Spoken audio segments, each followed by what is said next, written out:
Book 1, The Dark December.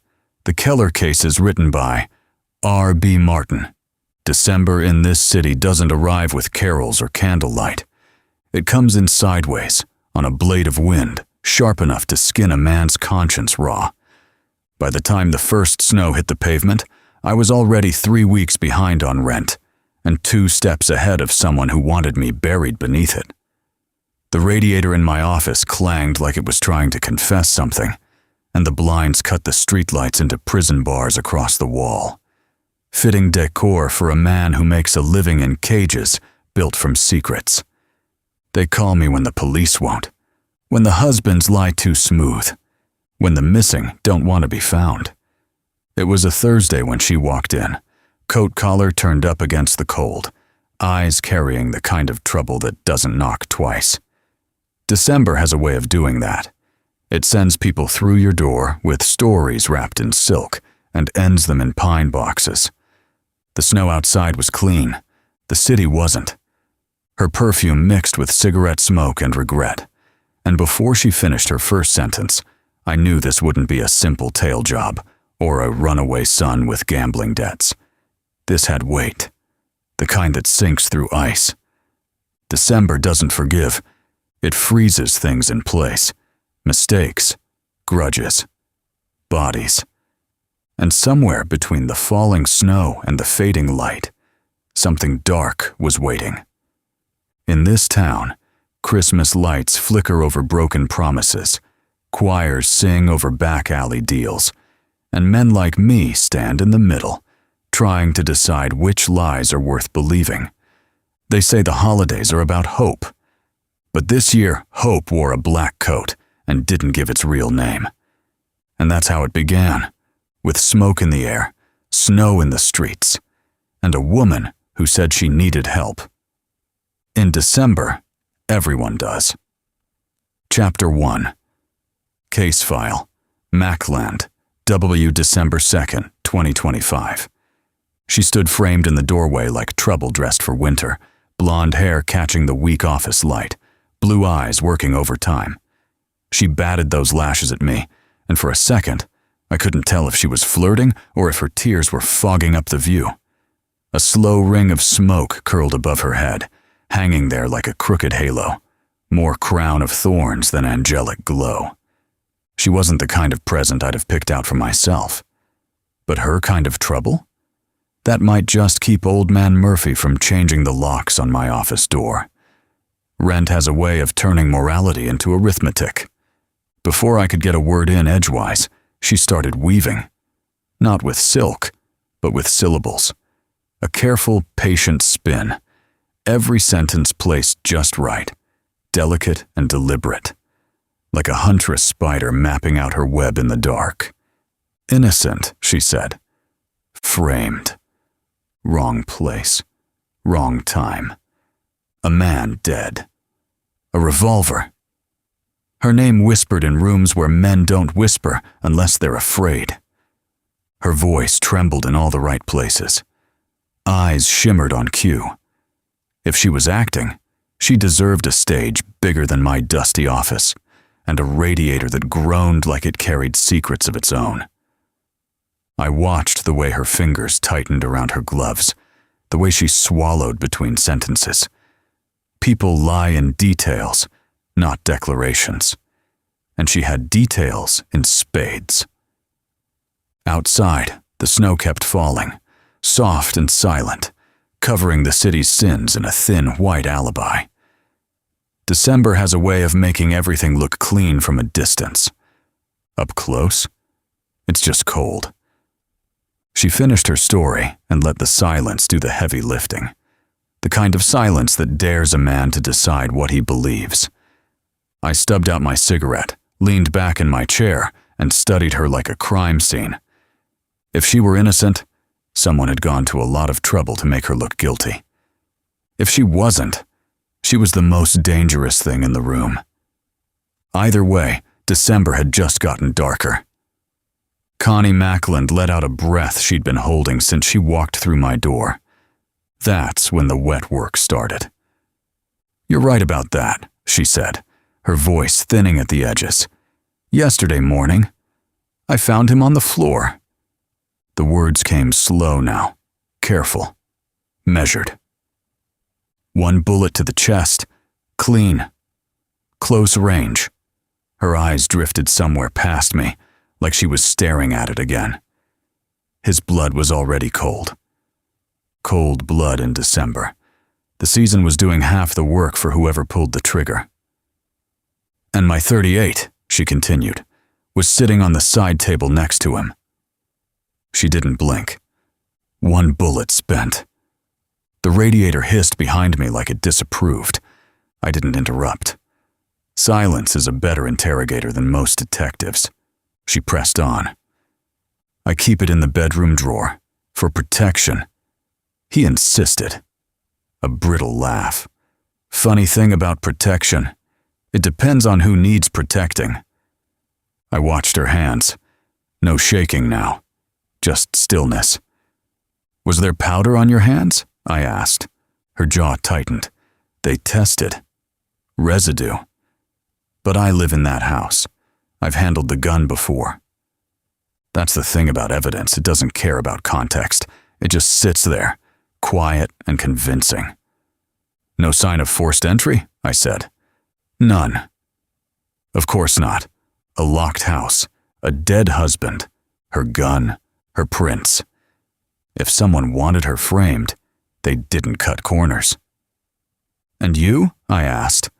"Where were you when it happened?" She looked at me dead on now. No flutter. No tears. "In the guest room. We hadn't been sleeping together since he came back." There it was. The fracture. The city outside kept moving. Tires on wet pavement. Somewhere, a church bell rang like it was mocking the timing. I leaned back in my chair and studied her. 3 days missing. Comes home spooked. Ends up dead. If Mackland had crossed the wrong line during those 72 hours, someone might have decided to erase him. And if they were smart enough to use her gun, they were smart enough to make sure the story wrote itself. "You understand," I said carefully, "that from where I'm sitting, this looks airtight." She nodded once. "That's why I'm here." Outside, snow began to fall again. Quiet, steady, covering footprints before anyone could follow them. December berries. She went for a third cigarette in under 15 minutes. If she kept that pace, I'd be out of matchsticks before I was out of patience. I struck another match. The flare lit her face in sharp relief. Cheekbones, worry lines, something harder underneath. She leaned in, and for a second, the flame danced between us like it was deciding which one of us to burn. I gave it a small shake before it reached my fingers and watched it die. No sense letting fire get comfortable. I cleared my throat and laid it out plain. Daily per diems, expenses billed separate. Closing fee due whether I cleared her name or confirmed her guilt. Win or lose. I don't gamble with justice. I invoice it. She didn't argue, didn't blink, just nodded once, like she'd already priced her freedom and found it affordable. That told me something. I put out the last of the ones in that pack, the ember surrendering with a faint hiss, and stood. The chair creaked in protest. Everything in that office did. From the rack behind the door, I pulled my winter overcoat. Navy issue. Older than some of the bartenders I frequent. It didn't keep you warm so much as remind you that warmth was a luxury. The dark blue was deep enough to swallow streetlight. Good camouflage if you knew how to stand still and mean it. In the inner pocket, I checked the weight I trusted more than most people. Colt 1911. Hammer back, safety on. Next to it, a pair of black gloves with hardened knuckles. Conversation sometimes needed punctuation. And tucked behind them, a spare pack of Luckies. Insurance for long nights and longer lies. I slipped the coat on and felt the familiar drag of responsibility settle on my shoulders. "Where's the body now?" I asked. "At St. Matthew's. Autopsy this morning." "And the police?" "Detective Halpern," she said. He thinks it's open and shut. Halpern. That meant the case was already filed neatly in a drawer labeled convenient. I moved to the window and tilted a slat of the blinds. Snow was falling harder now, the kind that quiets a city before it screams. Go home, I told her. Say nothing. Call no one. If anyone asks, you're grieving. And you? She asked. I turned back to her. I'm going to find out what happened during those 72 hours. Because men like William Mackland don't disappear for 3 days and come back afraid without reason. And they don't end up dead on their own carpet unless someone wanted the story to end there. December had teeth, and I was about to stick my hand in its mouth. The 132nd precinct rose out of the slush like a tired monument to bad decisions. Fresh snow had already surrendered, trampled into black and gray mush by squad cars and cheap shoes. December doesn't stay pretty for long. Traffic was thin, the kind of quiet that makes your footsteps sound louder than your thoughts. I finished my cigarette, ground it out in the freestanding ashtray by the door, and pushed through the double glass panels. Warm air hit me first, stale coffee, damp wool, and the faint metallic scent of holding cells. Inside, the station hummed. Phones rang in uneven chorus. Typewriters clacked like nervous teeth. Low conversations overlapped into a steady background murmur, the soundtrack of small-time disasters and big-time lies. I made for the shift desk. "Robbie," I said. "How goes it?" He looked up, pen tucked behind his ear, tie hanging like it had given up hours ago. "Hey, Marty, you staying out of trouble tonight?" He asked it like a joke, but his eyes said he already knew better. Trouble and I had a standing appointment. "You know better than to ask a question you already know the answer to." He smirked. "Halpern still in his office?" I asked. "Or did he punch out early?" Robbie leaned back in his chair and glanced toward the hallway. "He's in. Been chewing on a Mackland file all evening. Doesn't look happy about it." "Good. Happy cops don't leave room for doubt." "Appreciate it," I said. "Try not to make my paperwork worse," he called after me. "No promises." The hallway lights buzzed overhead as I walked. Frosted glass doors lined the corridor, names stenciled in black, some crooked, some peeling. Halpern's office was near the end, light bleeding under the door. I knocked once and stepped in without waiting. Detective Halpern sat behind his desk like a man who'd been arguing with paper for too long. Coat off, sleeves rolled, a half-empty cup of coffee cold enough to file evidence. He looked up unimpressed. "Martin," he said flatly. "Didn't realize this was open house." "I heard you picked up a Mackland," I said, closing the door behind me. "Thought I'd come see how the city's finest are handling it." His jaw tightened just enough to register.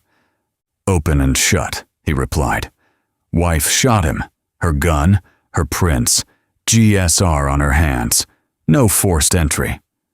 "Convenient," I said. "Efficient," he corrected.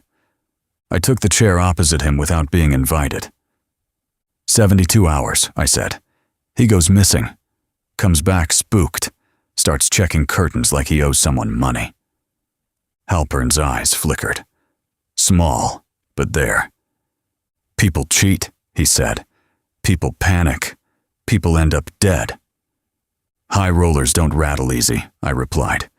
"Not unless something rattled them first." Silence stretched between us. Outside, somewhere in the bullpen, a phone rang 3 times before someone picked it up. Halpern leaned back. "What's your angle, Marty?" "No angle," I said. "Just curiosity." "That'll get you killed one day." "Hasn't yet." He studied me a long moment, then reached into a folder and tapped a photograph face down on his desk. "1 round," he said. "Center mass. Clean. No sign of struggle." "Time of death?" "Late night. Between midnight and 2. I nodded slowly. "Mind if I take a look?" He didn't answer right away. Then he flipped the photo over. William Mackland stared up from glossy paper, eyes open, expression frozen somewhere between surprise and betrayal. December doesn't just bury the dead, it leaves questions under the snow. And I had a feeling Mackland's 72 hours were the only shovel that could dig them up.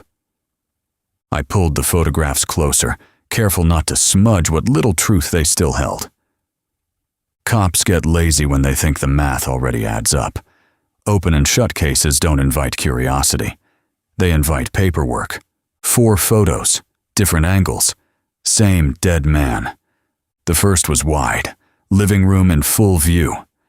Mackland sprawled on Persian carpet that probably cost more than my office lease for a year. One arm out, palm half curled, shirt darkened at the chest, blood blooms centered and tight. No arterial spray on the walls. That told me the shot was direct, controlled, execution distance. The second photo zoomed in on the wound. Entry hole clean, no tearing. Fabric burned slightly at the edges, powder stippling faint, but visible. Close range, but not pressed to the skin. The third angle caught the side table. The .38 sat there almost politely. Barrel angled away from the body, one casing missing from the cylinder. No blood spatter on the grip. That bothered me. If she'd shot him at close range, there should have been some back spatter. Microscopic at least, especially with a chest cavity hit. Blood has a habit of traveling when it's forced out of a man in a hurry. The fourth photo showed his face. Eyes open, mouth slightly parted, but not contorted, not braced. He hadn't expected it. That meant one of two things. He trusted the shooter, or he was distracted. I leaned back slightly. "Where was she found?" I asked. "Upstairs," Halpern said. Claims she slept in the guest room. "Gunshot heard." Neighbor reported it. Thought it was a car backfiring. Didn't call until morning. Of course. I looked again at the wide shot. Curtains drawn but not fully. One corner slightly parted, just enough to look out. Or in.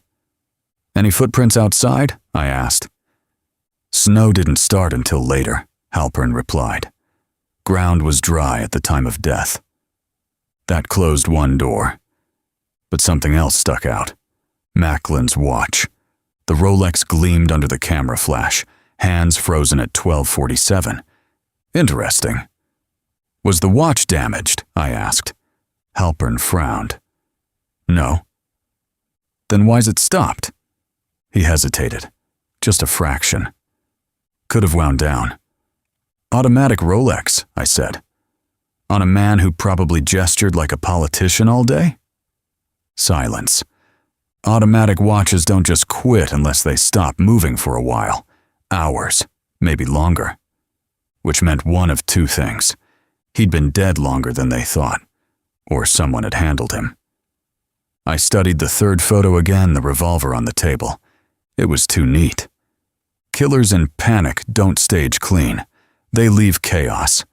This looked arranged, positioned, like someone wanted it photographed that way. "You dust the curtains?" I asked. Halpern's eyes narrowed. "Why?" "Because if he kept peeking through them for days, someone might have been watching back." The detective leaned forward now, interest creeping in whether he liked it or not. "You saying she didn't do it?" "I'm saying," I replied evenly, "this doesn't feel like a domestic snap. One bullet. Center mass. No struggle. No overturned furniture. No defensive wounds visible. That's not rage, that's intent." Outside the office window, snow thickened against the glass. 72 hours missing. Comes home rattled. Ends up dead. If Mackland met someone during those 3 days, someone who scared him enough to check his curtains, then maybe the killer wasn't in the house that night. Maybe the killer had already been there. And maybe Connie Mackland wasn't the spider. Maybe she was just caught in someone else's web. I looked at him. Dennis Halpern and I went way back to days when the badges were shinier, and I still believed in clean lines between right and wrong. Back when I wore navy blues instead of this tired overcoat, and he was fresh out of the academy with something close to optimism in his eyes. Now the shine was gone from both of us. "Dennis," I said, dropping the edge from my voice. He didn't answer at first, just leaned back in his chair, studying me like he was trying to remember which version of me he was dealing with tonight, the civilian nuisance, or the man who once pulled him out of a dockside mess that never made it into a report. "You're not here for curiosity," he said finally. "No." "You're on the wife." "Yeah." He exhaled through his nose, not irritation calculation. "She's dirty, Marty. Prints on the gun. GSR confirmed. No sign of forced entry. No defensive wounds on Mackland. It's tight." "Tight," I agreed. "But not clean." His jaw flexed. "Meaning?" "Meaning it feels arranged. That revolver's sitting like it posed for the camera. No back spatter visible on the grip in the photo. No chaos. Just tidy." He glanced at the pictures again. He'd seen them a dozen times already, but now he was looking differently. That's all I needed. "You check lividity?" I asked. "Of course we did." "Consistent with position?" A beat too long before he answered. "Mostly." Mostly. That word doesn't belong in an open and shut case. "Dennis," I said quietly, "you ever see a man shot center mass at close range and not move a damn inch? No stumble? No fall pattern disruption?" He looks placed. Halpern rubbed a hand over his face. "Tired. Not stupid." "You're suggesting post-mortem staging." "I'm suggesting something doesn't add up." He stood and moved to the door, closing it fully this time. The bullpen noise dulled to a distant hum. "You know what this looks like from my side," he said. "High-profile husband, political donors tied to his name. Wife with motive separate bedrooms, tension in the house. Clean narrative. DA loves clean narratives." "I'm not asking you to wreck your case," I replied. "I'm asking you to widen it." He looked at the photo of Mackland again. 72 hours, he muttered. "Yeah." Phone records came back sparse during that window. Burner activity. Towers pinged near the industrial docks one night. That was new. "You didn't mention that." "Didn't think it mattered," he said. He came home. I gave him a look. Dennis understood. Men don't disappear to the docks for 3 days and come back afraid unless they stepped into something deeper than a business deal.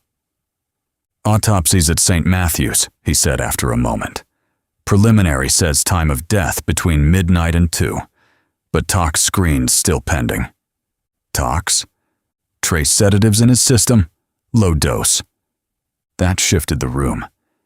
Sedatives meant he might not have been fully aware, meaning the shooter didn't need surprise, they needed compliance. "You tell the wife about that?" I asked. "No." "Good."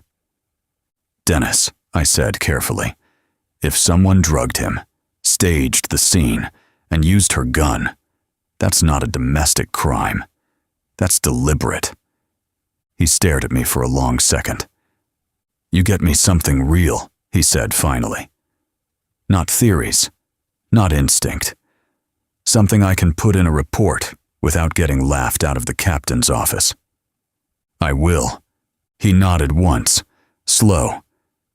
"But if she's lying to you, Marty, I won't hesitate." "I wouldn't expect you to." We held eye contact a moment longer. Two men who'd seen enough winter to know snow doesn't just fall. It covers. I picked up my coat collar. "Send me the autopsy once Tox comes back," I said. "You're not on the case." Didn't say I was. A corner of his mouth twitched despite himself. As I stepped back into the hallway, the phones were still ringing. The city was still unraveling one thread at a time. 72 hours, industrial docks, sedatives, and a Rolex that stopped at 12:47. December wasn't done talking. It just hadn't decided who it was going to bury next. The docks were a different kind of quiet. Not the peaceful kind, the abandoned kind. Wind came off the water hard and bitter, cutting through wool like it had a personal grudge. I pulled my collar higher and kept walking. The old piers groaned under their own age. 30 years ago, this stretch of waterfront had been muscle and steel, cranes swinging freight, cargo ships coughing smoke into the sky, men earning honest pay with broken backs. 30 years of politicians later, the cranes were skeletons and the warehouses were hollowed-out ribs. Nature hates a vacuum. So does crime. What industry abandoned, the underworld adopted. Smuggling lanes replaced shipping routes. Dock workers swapped union cards for silence. Every rusted beam had a story, and none of them were clean. Snow hadn't settled here the same way it did uptown. It mixed with oil slicks and old salt, turning gray before it hit the ground. The river slapped against pilings in slow, heavy rhythm, like it was counting something down. Industrial docks, burner phone pings, 72 hours. I moved toward Pier 14. Most of the lighting was busted, but one sodium lamp flickered stubbornly near the end, bathing the warped planks in sickly orange. Footprints were useless now. Too much traffic. Too much history layered on top of itself. But fear leaves residue. I stopped near a corrugated warehouse with windows punched out like missing teeth. The sliding steel door was half open, not recently forced, just neglected. Inside, the air was colder, smelled of brine, rust, and something chemical. I took a slow breath and listened. Wind rattling sheet metal, water shifting beneath the dock. Somewhere deeper inside, a loose chain tapping against a beam. No voices. No engines. I slipped on the black gloves and stepped in. A single folding table sat near the center of the space, empty now. But the floor told a better story. Scuff marks in tight circles, drag patterns, cigarette burns clustered near one wall. Meetings had happened here. Unfriendly ones. I crouched near a dark stain on the concrete. Not fresh. Too old to mean anything tonight. But the placement suggested someone had bled here before. Dock deals don't always end with handshakes. If Mackland had come down here during those 72 hours, it wasn't to admire the river. It was to negotiate. Or to pay. The wind pushed harder through the broken panes, making the metal walls groan. I walked toward the back office, if you could call it that. A small enclosed room with peeling paint and a desk missing a drawer. And there it was. A strip of white cloth snagged on a nail near the doorway. Clean. Fine weave. Expensive. Pinstripe quality. I held it up in the flickering light. Mackland wore tailored suits. Men don't rip cloth like that unless they're pulled. Or trying to pull away. The Rolex stopped at 12:47. If he'd been here that night, or any night during those 3 days, someone had reason to make him nervous enough to check curtains back home. This wasn't about a domestic dispute. This was leverage. And leverage means someone's still standing. I stepped back outside, letting the wind clear my head. Across the water, faint lights blinked from the opposite pier. A truck idled briefly before its engine cut.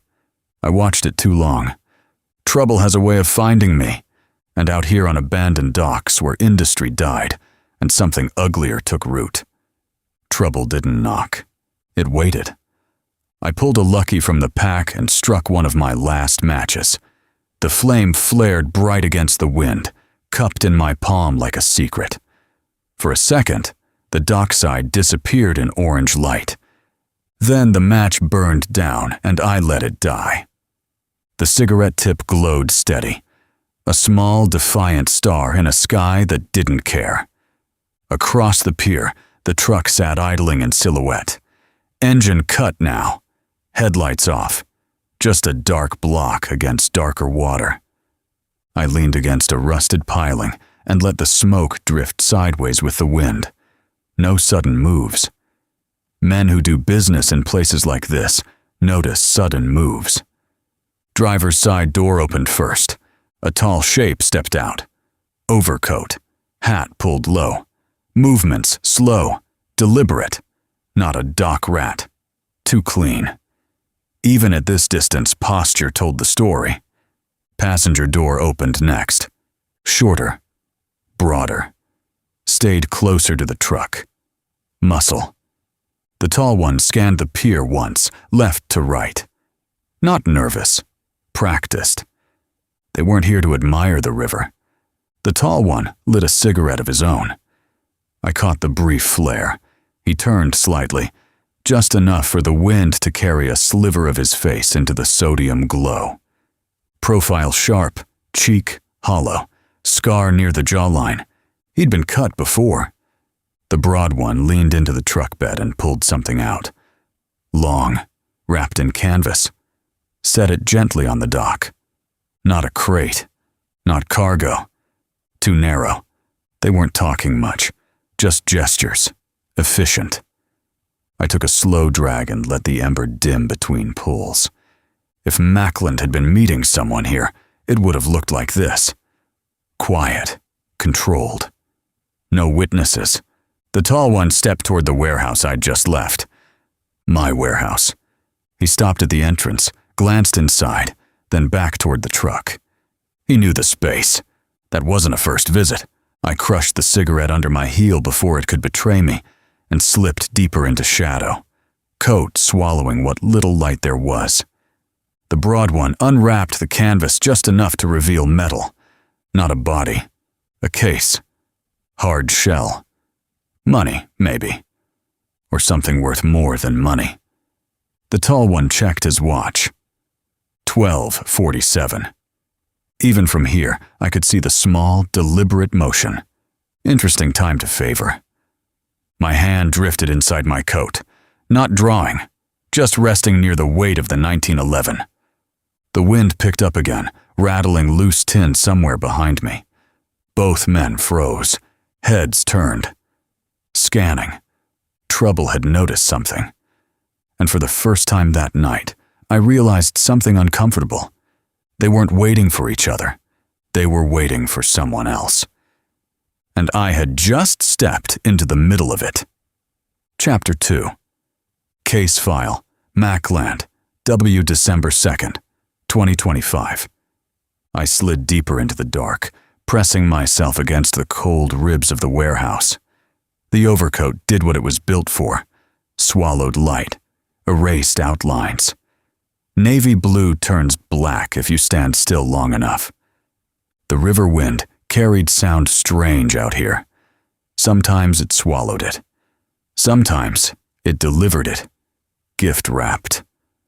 I moved low, slow, boots finding the spots between loose boards. No sudden rhythm, no scrape. The tall one stepped closer to the edge of the pier, scanning the road behind them. They were waiting. I kept my eyes toward the access road, expecting the clean sweep of a second set of headlights to crest the bend. Nothing yet. Just the sodium lamp buzzing like it had something to confess. I eased closer until their voices began to separate from the wind. Late, the broad one muttered. He'll come, the tall one replied. Voice calm, gravel wrapped in silk. Not dock workers, not small-time runners. Professionals. The broad one shifted his weight. If this goes sideways, it won't. How do you know? A pause. Because he doesn't have a choice. That hung in the air. Leverage. I inched closer, crouching behind a stack of old cargo pallets, close enough now to hear the flick of ash hitting wood. He shouldn't have tried to play both ends, the broad one said. He didn't, the tall one replied. He panicked. Mackland. No names yet, but the rhythm of it fit. 3 days, the broad one continued, and he thinks he can just walk away. My pulse stayed steady, but the math shifted. 72 hours. He got scared, the tall one said. Started looking over his shoulder. That's when it's dangerous. Dangerous for who? The wind shifted again, carrying their words clearer. Wife's gun was clean, the broad one said quietly. Clean. So they'd handled it. The tall one exhaled smoke. It'll hold. And if she talks? She won't. Confidence like that comes from preparation. I felt the weight of the 1911 against my ribs. You sure the sedatives were enough? The broad one asked. A beat. He didn't feel a thing. Sedatives. Dennis had mentioned trace amounts. My jaw tightened. Before I could process further, headlights finally broke the darkness at the far end of the access road. Low beams, controlled speed. Both men turned toward it. The tall one checked his watch again. 12:47. That wasn't coincidence. The truck rolled closer, engine quiet. Black sedan, clean lines, expensive. The broad one nudged the hard case forward with his boot. The tall one spoke softly. Right on time. I stayed still. Because in this line of work, sometimes the most dangerous thing you can do is breathe too loud. The black sedan rolled to a clean stop, tires crunching over old gravel and frozen salt. Engine idling low, controlled, confident. The rear passenger window eased down with mechanical patience. Inside was nothing but shadow. Not the accidental kind, the deliberate kind. The tall man stepped forward, posture straightening just enough to signal respect. You're late, he said. Traffic of power, not complaint. A voice answered from inside the car, smooth, measured, distorted slightly by the dark interior. Am I? It wasn't loud. It didn't need to be. I leaned forward, angling myself for a better line of sound. The wind cooperated for once. The package? The voice asked. The broad one tapped the hard case with his boot. Intact. And the complication? Handled. A pause. She understands her position. She will. That was enough to tighten my jaw. Connie.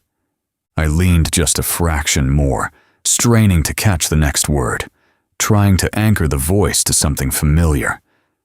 Big mistake. My boot clipped the edge of the pallet stack behind me. One shift. Then gravity decided to make an announcement. The pallets came down in a splintering avalanche, wood crashing against wood, in a sound that carried like artillery fire in the still night. Every head snapped toward me. The tall one's hand went inside his coat. The broad one reached low. Waistline. The sedan's engine revved once. For a split second, nobody moved. Then everything moved at once. Back there, the broad one barked. I was already rolling, coat sweeping the ground, hand finding the 1911 by muscle memory alone. I didn't draw yet, just moved. Fast. A gunshot cracked the air, sharp, controlled. Not wildfire, professional fire. Wood splintered inches from where my shoulder had been. I slid behind a steel drum and finally drew, safety off in one practiced motion. Another shot. This one punched into the drum with a metallic scream. I didn't fire back. Not yet. Not without a clean sight picture. The tall one advanced with caution, not rage. He wasn't panicking. That made him dangerous. The sedan door opened now. Slow. A polished shoe stepped onto dock wood. Expensive. Authority in the way it touched the ground. The tall one called out, voice calm despite the gunfire. Whoever you are, you're in the wrong place. I exhaled once. You'd be surprised, I called back evenly. Silence stretched thin. The wind carried the river's slap beneath us like a slow drumbeat. The tall one angled toward my position. "You've been listening," he said. "Occupational hazard." A brief chuckle from the sedan, not amused. Measured. "Find him," the shadowed voice said. That was enough for me. I fired once, clean and controlled, aimed low at the sodium lamp overhead. Glass exploded. Darkness swallowed the pier whole. Shouting erupted. Another shot cracked blindly in my direction, but chaos favors the prepared. And I just evened the odds. Darkness fell heavy and complete. Not city dark, not polite dark. Dockside dark. The kind that belongs to men who prefer not to be seen. I moved with it. Chaos isn't something you fight. It's something you ride. I slipped low and fast toward a stack of rusted I-beams, boots quiet against the warped planks. The overcoat blended into the absence of light like it had been waiting its whole life for this. Behind the steel, I slowed my breathing. Counted shapes. 3 of them. Broad one. Heavy steps. Aggressive pivoting. Searching wide arcs. Tall one. Controlled movement. Economical. No wasted motion. The 3rd, the polished shoe from the sedan, hadn't advanced. Stayed near the vehicle. Protected. Hierarchy confirmed. A flashlight beam snapped on, quick, slicing across the dock. Too quick, the broad one. Nervous. He swept high, then low, like a man who trusted brightness more than instinct. The tall one didn't use light. He trusted his ears. I angled slightly left, scraping a small bolt across the planks and flicking it toward the far end of the pier. The bolt clattered and skipped. The broad one reacted immediately. "There!" he barked, charging toward the sound. Predictable. The tall one didn't follow. He paused. Listening. That confirmed it.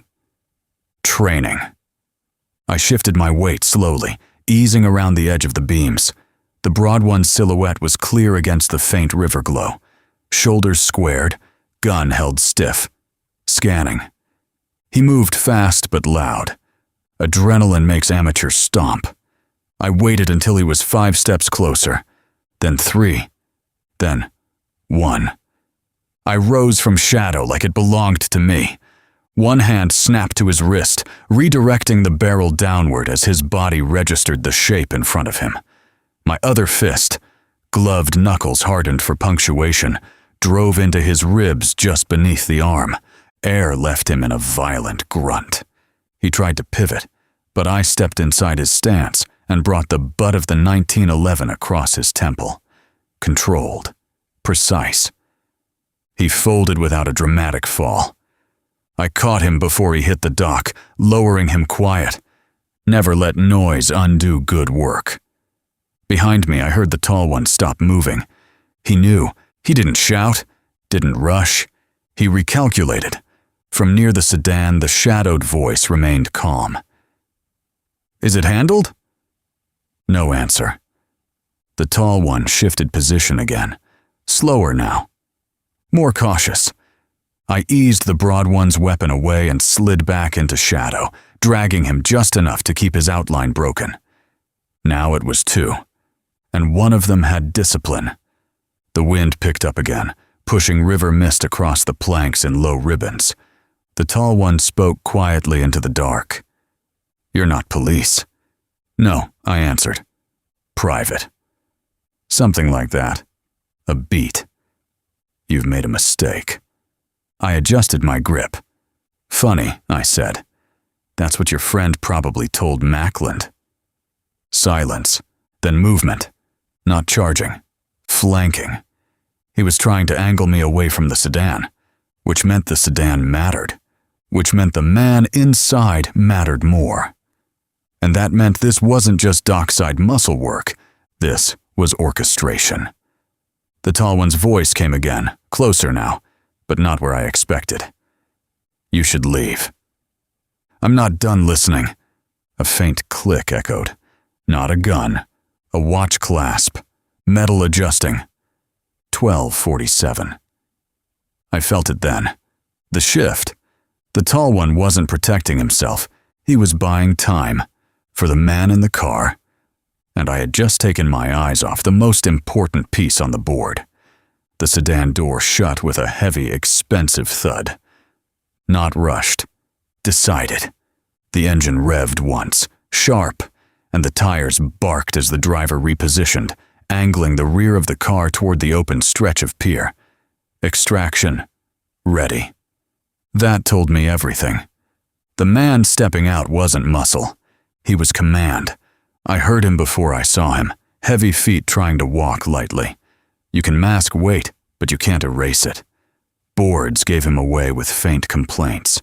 Too close. I stopped arguing with myself. My fists clenched inside the hardened gloves, once, twice, settling them tight against my knuckles. Breath steady, shoulders loose. I shifted my stance slightly, weight balanced on the balls of my feet. Measure the pace, 4 steps. Pause, 3 more. He wasn't hunting blindly. He knew roughly where I'd been. He was closing the triangle. The tall one was somewhere to my right. Silent again. 2 angles. I didn't have the luxury of picking one. The heavy steps stopped. A faint metallic click. Not a slide rack. A revolver cylinder. Slow turn. Professional. You've complicated something that didn't concern you, the heavy voice said. Closer now. No distortion from a car door. And then I knew it. Not from the words, from the cadence. I'd heard that voice before, at charity events, on local news, behind microphones. It was the kind of voice that signed contracts and ruined men with polite language. William Mackland wasn't the most powerful name attached to this city's high rollers. He was middle management. You shouldn't have come down here, the voice continued.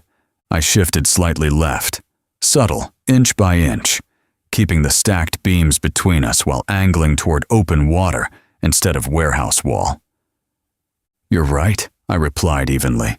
I should have stayed home and believed the story. A faint chuckle. You still can. Footstep. Closer. I waited until his silhouette edged into the faint river glow. Broad shoulders, long coat, hat brim cutting shadow across his face. Gun low, not aimed yet, confident. That's when I moved. Not toward him. Through him. I lunged hard to his weapon side, closing distance before he could raise the barrel. My left hand slammed his wrist upward as my right shoulder drove into his chest. The revolver discharged, muzzle flash splitting the dark, round punching harmlessly into night sky. He staggered but didn't fall. Strong. Trained enough to recover. His elbow drove toward my jaw. I slipped half of it, felt the other half glance off bone. Stars blinked in the corner of my vision. We were chest to chest now. No room for clean shots. He tried to wrench the revolver down. I twisted inside his grip, heel of my palm smashing into his nose. Felt cartilage shift. He grunted, not in pain, in irritation. That's when I realized something worse. He wasn't surprised. He'd expected resistance. Behind me, I heard the tall one reposition. 2-on-1 was about to become reality. I drove a knee into the heavy man's thigh and pivoted, using his own coat to drag him partially between me and the flanking angle. Another shot cracked. This one close. Splinters bit into my shoulder. They weren't aiming to scare me anymore. They were aiming to finish it. The heavy man leaned close enough for me to smell his cologne. Clean, expensive, clinical. You're out of your depth, he said quietly. Maybe. But I wasn't out of options. I drove my gloved knuckles up under his jaw with everything I had left. Bone met bone. His head snapped back just enough. Enough is all you ever get. I shoved hard, breaking contact, and rolled toward the edge of the pier just as another round tore through the air where I'd been standing. Cold wind hit my face. Open water 3 feet behind me. Tall one advancing, heavy man recovering, and somewhere behind them, the sedan engine idling like a ticking clock. December doesn't ask how far you're willing to go, it forces you to decide. And I was running out of dock. Gritting my teeth, I felt the edge of the pier with my heel. Winter water is one of them. It doesn't greet you. It takes you. For half a second, the present dissolved. I was 22 again, navy blues traded for fatigues, standing on the edge of black Atlantic water, while an instructor with no patience and less sympathy barked at us to jump. I remembered the first shock, how it steals breath, locks the chest, makes your body forget it belongs to you. It erases. A gunshot cracked overhead, splintering wood where I'd just been. Decision made. I shoved backward and let gravity take me. The river swallowed me whole. The impact was a hammer. Every nerve fired at once. The cold punched through coat, shirt, skin, straight to bone. My lungs seized. Instinct screamed to inhale. Don't. I clamped my jaw and let the darkness close in. Above me, distorted through water and night, I saw muzzle flashes flicker, muted lightning beneath the surface. Bullets slapped the river somewhere near, dull thuds that felt farther away than they were. Sink first. Move second. I forced my body down, kicking hard despite the weight of the coat dragging at me like a debt collector. The 1911 felt like an anchor against my ribs. Boots filled, fabric ballooned. Count. 1, 2, 3. The cold began its second phase, the creeping numb. That's when men die, when the panic turns inward. I angled under the pier, hands finding a beam slick with algae and thyme. Wood above muffled the chaos, voices distorted, footsteps shifting. "They went in," someone shouted. "He won't make it," the heavy voice replied. Calm. Certain. Maybe he was right. I surfaced silently between pilings 20 yards down, just enough to break the water with my nose and mouth beneath the dock's shadow. The air burned colder than the river. I swallowed it anyway. The sedan engine revved again. "Leave it," the tall one said. "He's finished." Doors shut. Tires spun once more before fading into distance. I held position, fingers locked into splintered wood, teeth chattering so hard I thought they might crack. The river pressed against me like a living thing trying to pull me under. Winter water doesn't let you forget. It writes itself into your muscles. When the last sound of the engine disappeared, I dragged myself sideways along the pilings until I found a rusted ladder bolted to the dock's far side. Climbing felt like lifting someone else's body. By the time I rolled onto the planks, I couldn't feel my hands. I lay there a moment, staring up at a sky that didn't care. They thought I was dead. Good, because men who believe they've finished a problem stop watching for it. I pushed myself upright, water pouring from my coat, like the river was reluctant to let go. The cold had settled deep now, the kind that lingers for years. I had heard enough. Sedatives, staging, wife's gun clean, and a voice from the shadows that didn't belong to dockside muscle. William Mackland wasn't the top of the ladder. He was a rung, and tonight I had just shaken the whole damn thing. December had tried to bury me in black water, but I was still breathing, and now it was personal. Chapter 3.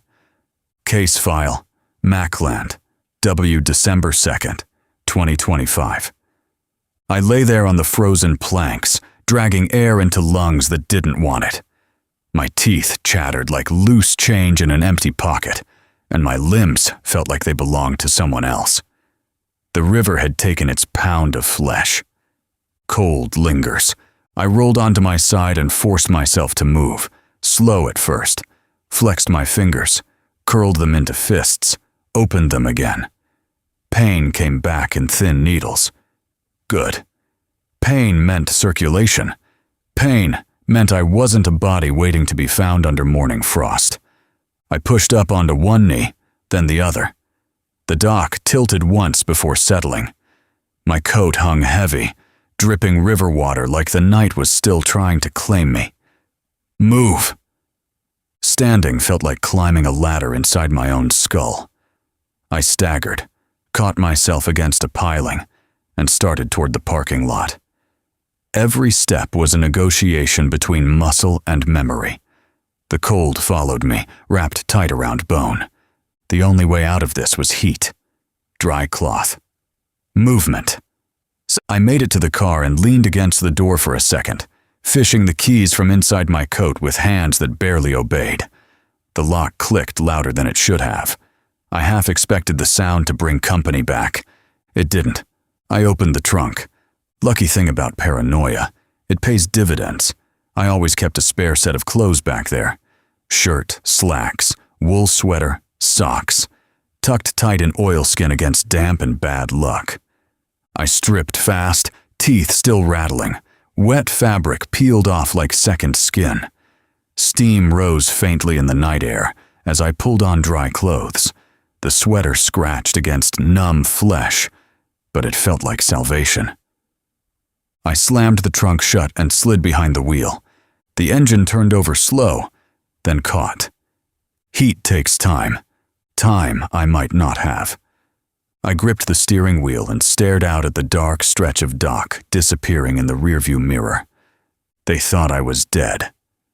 That was the first good thing that had happened all night. The second was this. Now I knew who wasn't afraid of December, and that meant I finally knew where to start digging. The craving hit somewhere between the docks and downtown. Coffee.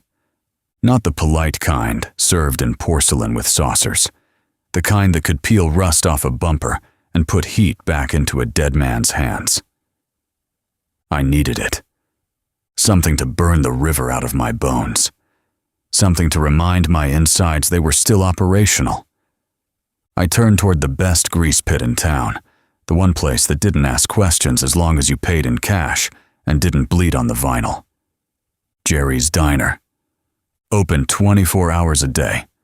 Christmas, Easter, snowstorms.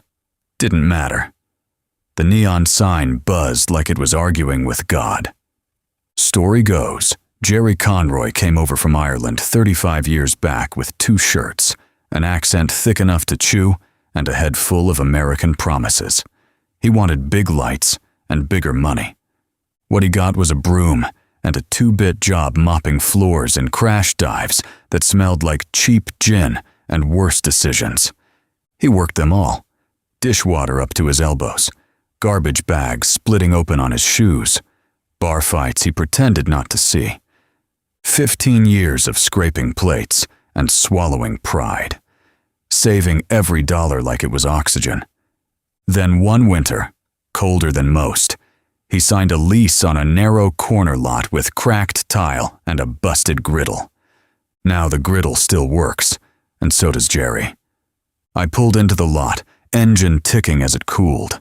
The diner windows glowed soft yellow against the black December night, condensation fogging the glass from inside warmth and outside cold. The neon flickered. Jerry's. Coffee. Pie. The O in coffee blinked in and out like it was undecided. Inside, I knew what I'd find. Red vinyl booths patched with duct tape. Chrome edging worn dull by elbows and years. Coffee so dark it looked back at you. I stepped out of the car, collar up, sweater still clinging to skin that hadn't forgotten the river. The air bit, but not like the water had. Not like that. The bell above the diner door chimed when I pushed inside. Heat wrapped around me immediately.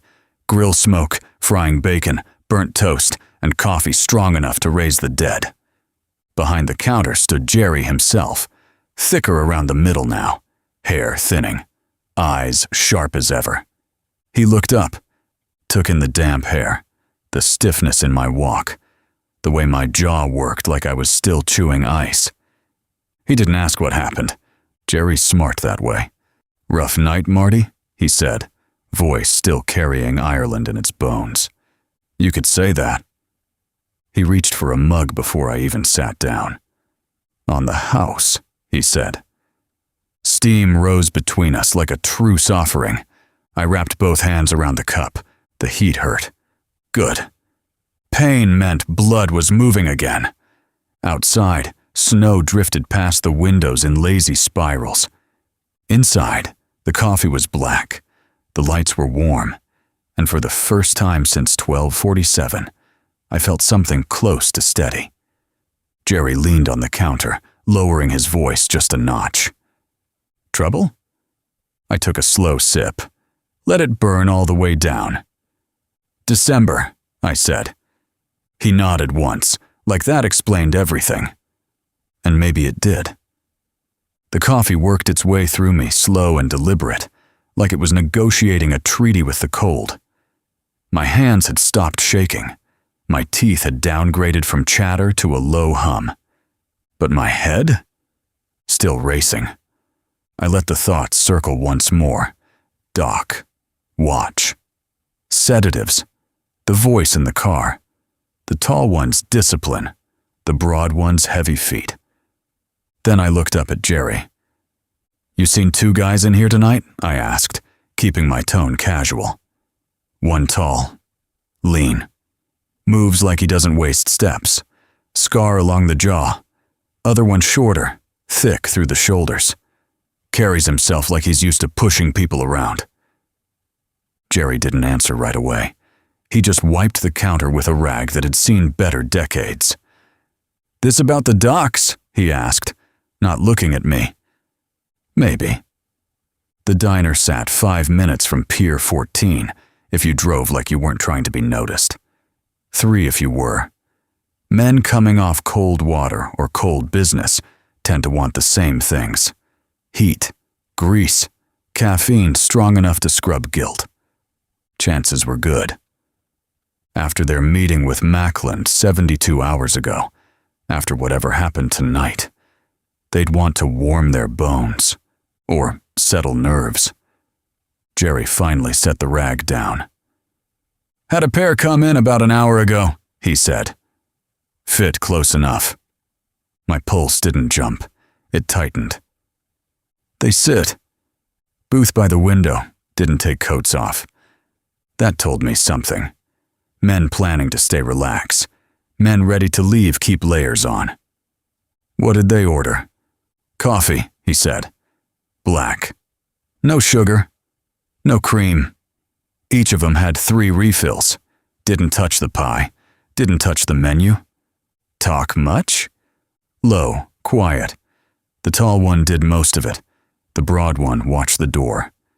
I nodded slowly. "They pay cash?" Jerry's eyes flicked up now, sharp. "Always." "Anything stand out?" He thought about it. "The tall one asked about traffic cameras," he said. That got my attention. "Here?" "No. Out front. Wanted to know if the city finally put one up at the intersection." "And?" I told him the city can barely keep the streetlights working. No cameras. "Good. Or bad. Depends which side you're on." "What time they leave?" 10 minutes before you walked in." That was close enough to feel personal. I let that settle. "They say anything about Mackland?" Jerry's jaw tightened just slightly.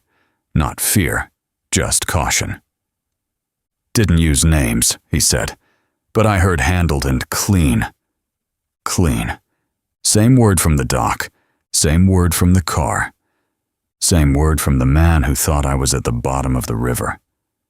"You recognize them?" I asked. Jerry shook his head. "Not regulars. Not neighborhood." That tracked. They weren't dock rats. They weren't small-time muscle. They were imported. Hired. Or owned. I finished the last of the coffee and let the mug sit empty between my hands. "They come back," Jerry said quietly. "You want to know?" "Yeah." He nodded once. "I'll know."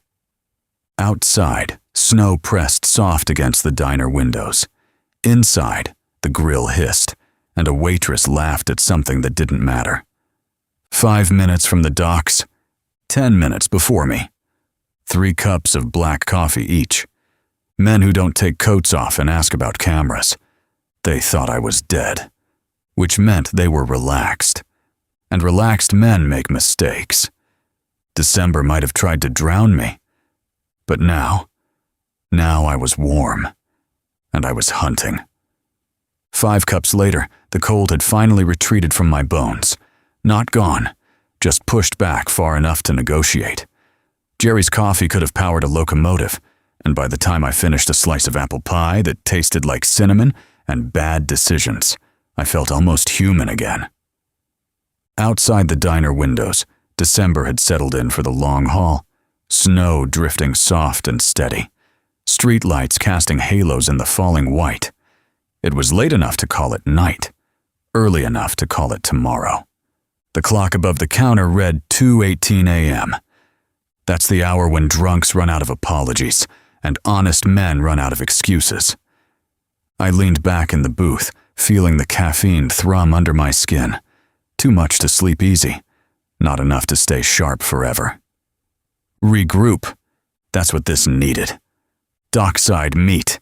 Sedatives confirmed. Watch stopped at 12:47. Wife's gun staged. 2 professionals. 1 voice with power behind it. And me, briefly dead in their rearview mirror. They believed the river finished me. That was leverage. But leverage only works if you don't squander it chasing ghosts at 3 in the morning. I slid out of the booth and left cash under the mug. Jerry waved it off. I left it anyway. Pride's a dangerous habit, but so is debt. The bell above the door chimed as I stepped back into the night.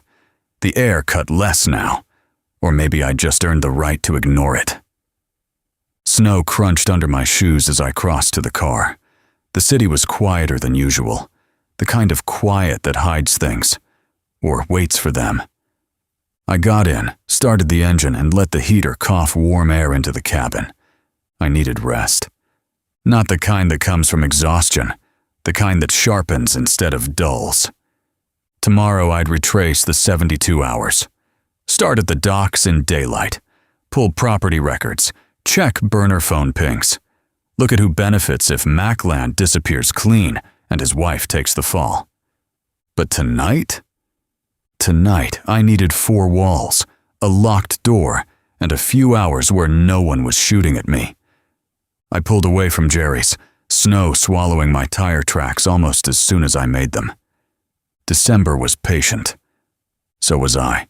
I made my way back to the office, the streets nearly empty now. Snow had softened the city's edges, rounding off corners that didn't deserve mercy. The building looked the same as always, brick-tired, windows dark, name on the frosted glass barely legible under years of neglect. I unlocked the door and stepped inside. The radiator clanged once, half-hearted, like it was surprised to see me alive. I shut the door, slid the bolt, and stood there a moment in the dim light. The room smelled like old smoke and colder nights. My coat went over the back of the chair. Water still clung to its hem despite the change of clothes, leaving a dark mark on the wood floor. I kicked off my shoes and loosened my tie, letting it hang like a white flag. The couch along the far wall had springs that complained louder than most suspects, but it was dry, and it was mine. I didn't bother with the lights, didn't bother with the blinds, didn't bother with the thoughts still trying to line up in neat columns inside my skull. The second my head hit the pillow, the world cut to black. No dreams, no river, no gunshots, just sleep. The kind that takes a man whole and doesn't ask questions. I came to a few hours later. Not gently. The sound of garbage trucks grinding through the alley below clawed its way up the brick walls and into my skull. Metal cans slammed against concrete. Hydraulics groaned. Something shattered. A driver shouted something that wasn't meant for polite company. Morning in this city doesn't arrive with birds. It arrives with trash. Gray light leaked through the blinds, cutting the office into narrow bands again. Same prison bars. Different day. I lay there a moment, staring at the ceiling, letting the memory return in pieces. Dock. Gunfire. Water. Jerry's. 12:47. My muscles reminded me before my brain finished the roll call. Every joint stiff, shoulders tight. A dull ache along my jaw, where bone had met bone. The river had left its signature.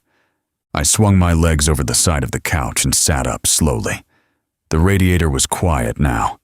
Even it needed rest. Outside, the garbage truck lurched forward, engine coughing, metal clanging in its wake. The air drifting in through the cracked window carried cold and something sour from the alley. I rubbed a hand over my face, still breathing. That put me ahead of schedule. I stood, joints protesting, and walked to the window. Tilted one slat. The city looked cleaner than it deserved. Fresh snow covering tire tracks, footprints, last night's mistakes. December doesn't erase, it conceals. Somewhere across town, a woman was waiting to hear whether she was going to prison. Somewhere else, a man with a polished voice believed the river had solved his problem. I straightened my tie, feeling the stiffness settle into something usable. Coffee first, then the docks and daylight. Because if Mackland's 72 hours started down there, that's where they'd end. And this time, I wouldn't be the one going in the water. I got the day moving whether it wanted to or not. The office cabinets held exactly what they always held. Dust, unpaid optimism, and nothing resembling coffee. The jar on the shelf had 3 stale grounds clinging to the bottom, like they were trying to hang on to better times. That meant a walk. I pulled my coat on, checked the 1911 by habit, and headed downstairs. The quick shop on the corner had been there longer than the streetlights. Narrow aisles, flickering fluorescence. A bell over the door that sounded like it was choking on its own spring. The clerk didn't look up when I came in. He never did. We had an understanding. "Morning," I said, anyway. He grunted something that might have been the same word. I grabbed a tin of coffee. Cheap, strong, unforgiving. The kind that doesn't apologize for what it is. 2 packs of Luckies from behind the counter. A fresh box of matches to replace the ones I'd burned through playing Lighthouse at the docks. Cash slid across the counter. No receipt. Outside, the air was sharper than it had been at 2 in the morning. Snow underfoot crisp now, not yet trampled into gray surrender. I lit a cigarette before I reached the office door. The first drag of the day settled something inside me. Smoke has a way of organizing thoughts. Dock in daylight. Industrial properties near Pier 14. Who owned the warehouse? Who leased it? Who benefited from Mackland disappearing clean? The watch at 12:47 wasn't random. Neither was the sedative. Neither was the confidence in that man's voice. I pushed back into the building and climbed the stairs. The radiator had found its voice again, clanging like it had gossip to share. Back inside, I set the coffee tin on the desk and dropped the Luckies beside it. December might have tried to drown me. But today? Today I was caffeinated, armed, and officially back from the dead. And I planned to make that inconvenient for someone. Chapter 4. Case File. Mackland. W. December 2nd, 2025. Pier 14 looked different in daylight. Less mysterious. More condemned. The snow had thinned to a brittle crust over oil-stained concrete. Rust showed clearer now. Broken windows didn't whisper. They gaped. What felt like a hunting ground last night looked like neglected infrastructure by morning. That's the trick with crime scenes. Night adds poetry. Daylight adds paperwork. I parked along the curb outside the municipal registrar's annex, a squat brick building wedged between a shipping office that hadn't shipped anything in years and a tax assessor's branch that survived purely on overdue notices. The sign on the door read, "Property and leasing records. Not glamorous, but neither is truth." Inside, the heat was dry and bureaucratic. Fluorescent lights buzzed overhead. Filing cabinets lined the walls like metal soldiers guarding paper secrets. A woman behind the counter wore glasses low on her nose and the expression of someone who'd seen every version of urgent and believed none of them. "Morning," I said. She looked up slowly. "Records are public. Requests are written." "I'll behave," I replied.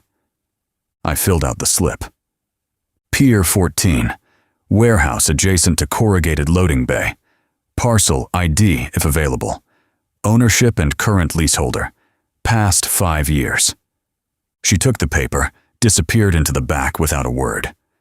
I leaned against the counter and let my mind replay the space. Folding table, circular scuffs, cloth snag on a nail, burner phone pings, sedatives. Watch at 12:47. If Mackland had met someone there during those 72 hours, that warehouse wasn't random. It was controlled, which meant ownership mattered. The clerk returned with a thin stack of documents clipped together. "Current deed holder," she said flatly. "Harborfront Logistics, LLC, incorporated 8 years ago." LLC. Of course. "Principal officers," I asked. She adjusted her glasses. "Corporate filing lists managing member as Hawthorne Development Group." That name tickled something in the back of my head. "Address." She slid another sheet forward. "Downtown office tower. 12 floors of polished glass and clean reputations." I flipped through the paperwork. Warehouse leased month to month to a subsidiary. Hawthorne Industrial Storage. Same umbrella. Different mask. Shell inside a shell. "Any prior transfers?" I asked. "2, she replied. "Property flipped between holding companies before consolidation." Consolidation. That's a polite word for hiding footprints. I thanked her, folded the papers, and stepped back outside into the cold. The river wind carried daylight differently. Less menace, more exposure. Harborfront Logistics. Hawthorne Development Group, and a man at the docks with a voice trained behind microphones and boardroom tables. Mackland hadn't been meeting dockside muscle. He'd been negotiating with ownership. I looked back toward Pier 14. "Time for some answers," I said aloud. "Not to the river, not to the wind. To the name on that paperwork. Because corporations don't pull triggers, but they sure as hell decide who gets pointed at. Downtown wore its winter better than the docks. Glass towers caught the pale sun and pretended they were clean. Snow lined the sidewalks in tidy banks, undisturbed except where polished shoes had passed. No oil slicks, no rusted beams, just reflections and reputation. I parked across from the address the clerk had written down. Hawthorne Development Group. 12 floors of ambition stacked on top of each other. The lobby windows were spotless, brass lettering on the glass. A uniformed doorman pretending not to notice who watched the building too long. I stayed in the car a moment. Then I reached into the passenger seat. Black gloves first. The hardened knuckles fitted snug against bone. They weren't for show. They were for punctuation. Over those, the winter gloves. Neutral. Respectable. The kind that didn't raise eyebrows. Hired help rarely carries just one responsibility. Muscle answers phones, escorts clients, blocks hallways. Sometimes it asks questions, and sometimes it erases them. If Hawthorne's name was on Pier 14, they weren't storing crates of oranges. They were storing leverage. I stepped out into the cold and crossed the street with the kind of pace that doesn't invite interruption. Inside, the lobby smelled like marble polish and expensive air. A reception desk curved like it had never known urgency. Behind it sat a woman with perfect posture and the kind of smile that came with training. "Good morning," she said. "Do you have an appointment?" No, I replied, but I've got a question. Her smile didn't move. Who would you like to see? Managing partner, I said, or whoever handles harborfront logistics. That flicker in her eyes was small, but it was there. Do you represent a client? Something like that. She tapped a key beneath the desk, subtle, probably a quiet alert. Security detail. I kept my hands visible. A man in a dark suit appeared from a side hallway within seconds. Broad shoulders, earpiece, professional posture. Second job. Sir, he said calmly, how can we help you? I'm looking for whoever owns Pier 14, I replied evenly. His expression didn't shift. We own several properties. Warehouse by the corrugated bay, I said. Harborfront Logistics, LLC. That name landed heavier than the others. The security man studied me. You have business there? I do now. He gestured politely toward a seating area. Let's talk. I didn't sit. Last night, I said, 2 men conducted a meeting on your property. One tall, scar on the jaw, one broader. Moves like he's been trained. They weren't there to admire the river. The lobby air thinned just slightly. The receptionist stopped typing. The guard's jaw tightened half a degree. Sir, he said carefully, if you have concerns about activity on one of our properties, you should contact the police. I already did. That wasn't a lie. His eyes sharpened. And what exactly are you implying? I let a beat hang. Just trying to figure out why a dead man spent 72 hours near a warehouse you control. There it was, a fracture. Small, but real. The guard straightened. I'll see if someone from property management can speak with you. He turned toward the hallway. Not defensive, not dismissive. That meant the name meant something. I watched the elevator panel above the lobby desk. Numbers glowing. Waiting, security detail or not, someone upstairs knew what happened at 12:47. And today, I wasn't the one walking into the water. I shifted my weight slightly, not enough to look tense, enough to move. Balance matters more than speed. Speed is a reaction. Balance is a decision. The elevator numbers ticked down, slow and deliberate. 12, 11, 10. Each soft chime echoing through the polished lobby like a metronome counting out bad news. The doors opened with the quiet confidence of money. 3 men stepped out onto the plaza floor. Not security, not clerks. Suits too tailored. Shoes too clean. Posture too intentional. The first was tall, lean, hatless now. Hair slicked back tight enough to hold a secret. Scar along the jawline like a misplaced signature. Second man was broader, shoulders heavy, hands loose at his sides but ready. Same one from the docks, no doubt left. The third, older, silver at the temples, coat cut long and precise, gloves leather, dark and expensive. His expression didn't advertise anything, but his eyes did. Authority doesn't need to announce itself. The security man beside me stiffened slightly, then straightened. Mr. Hawthorne, he said. There it was. Ownership stepping onto tile. The older man's gaze found me without hurry. Studied. Measured. You're persistent, he said. Same voice. No distortion this time. Smooth. Cultivated. The kind that wins bids and buries liabilities. I let my chin lift just enough to meet him eye to eye. You should have aimed lower, I replied. The broad one shifted his stance. The tall one's jaw flexed once. Hawthorne's expression didn't move. I believe, he said calmly. There's been some misunderstanding. Your warehouse, I said. Your men. My client's husband. His lips curved faintly. Not a smile. Just acknowledgement. careful," he said softly. "Accusations in public spaces can be inconvenient."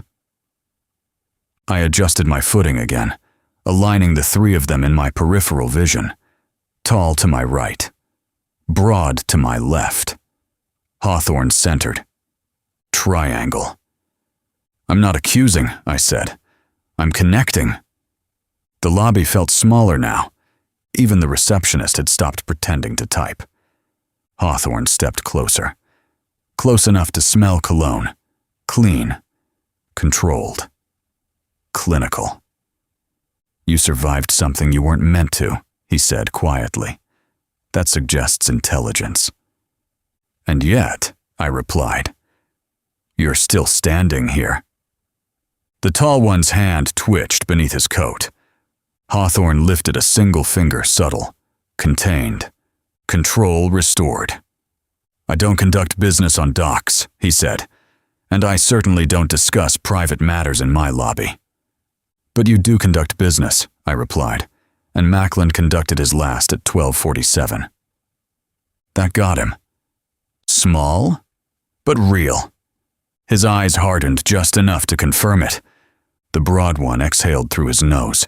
Hawthorne tilted his head slightly. "You're trespassing into something larger than you understand."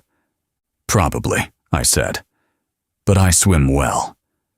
A flicker of recognition passed between the tall and broad men. Hawthorne's gaze held mine. "You should leave," he said. Not a threat, a calculation. I didn't move, because sometimes the first man to step back is the one who loses. And I hadn't come downtown to lose. Hawthorne stood a shade shorter than my 6'2" frame, but money has a way of adding height. He didn't tilt his chin up to meet my eyes. He didn't have to. His aftershave drifted between us, expensive, deliberate, the kind that lingers in boardrooms and funerals. I didn't lower my voice, didn't lean in, didn't give him the courtesy of discretion. "What did William Mackland have over you?" I let it carry. Across the marble, across the polished desk, across the receptionist who suddenly found her paperwork fascinating. The tall one shifted half a step. The broad one squared his shoulders. The security man near the hallway stiffened, waiting for instruction that hadn't come yet. Hawthorne didn't blink. "Excuse me?" he said evenly. "You heard me." Silence spread outward like a dropped glass. "You don't meet men at midnight on docks you own unless something's being negotiated," I continued. "And men don't get sedated and staged unless someone's afraid of what they might say." The receptionist stopped pretending altogether now. Her eyes lifted, briefly, before dropping again. Hawthorne adjusted his gloves, smoothing the leather as if the moment required grooming. "Mr. Mackland," he said calmly, "was a business associate, nothing more." "Business associates don't check their curtains for 3 days straight," I replied. "They don't go missing for 72 hours. And they don't end up shot with their wife's gun while your men ask about traffic cameras." That landed. The tall one's jaw tightened. The broad one's breathing shifted barely.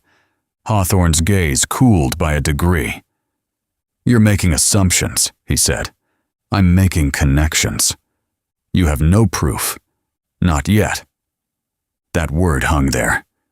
The elevator chimed behind them, another car arriving, doors opening, closing. The world still turning while this little fracture widened. Hawthorne leaned in just slightly now. Not aggressive, not intimate, measured.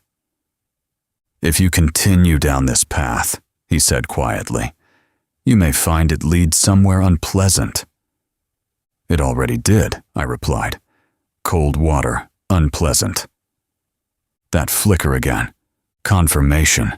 He recovered quickly. "You're trespassing into corporate matters you don't understand. Then explain them." A beat. He looked past me for the first time, checking exits, assessing optics, lobby witnesses, then back to me. "You have until the end of the week," he said evenly. "After that, I suggest you redirect your..." Curiosity. Or what? A faint smile this time. Or December may not be as forgiving twice. There it was. Not a threat. A forecast. I held his gaze a moment longer. You didn't answer my question, I said. What did Mackland have over you? His expression flattened into something unreadable. Good day, he replied. He turned. The tall one followed.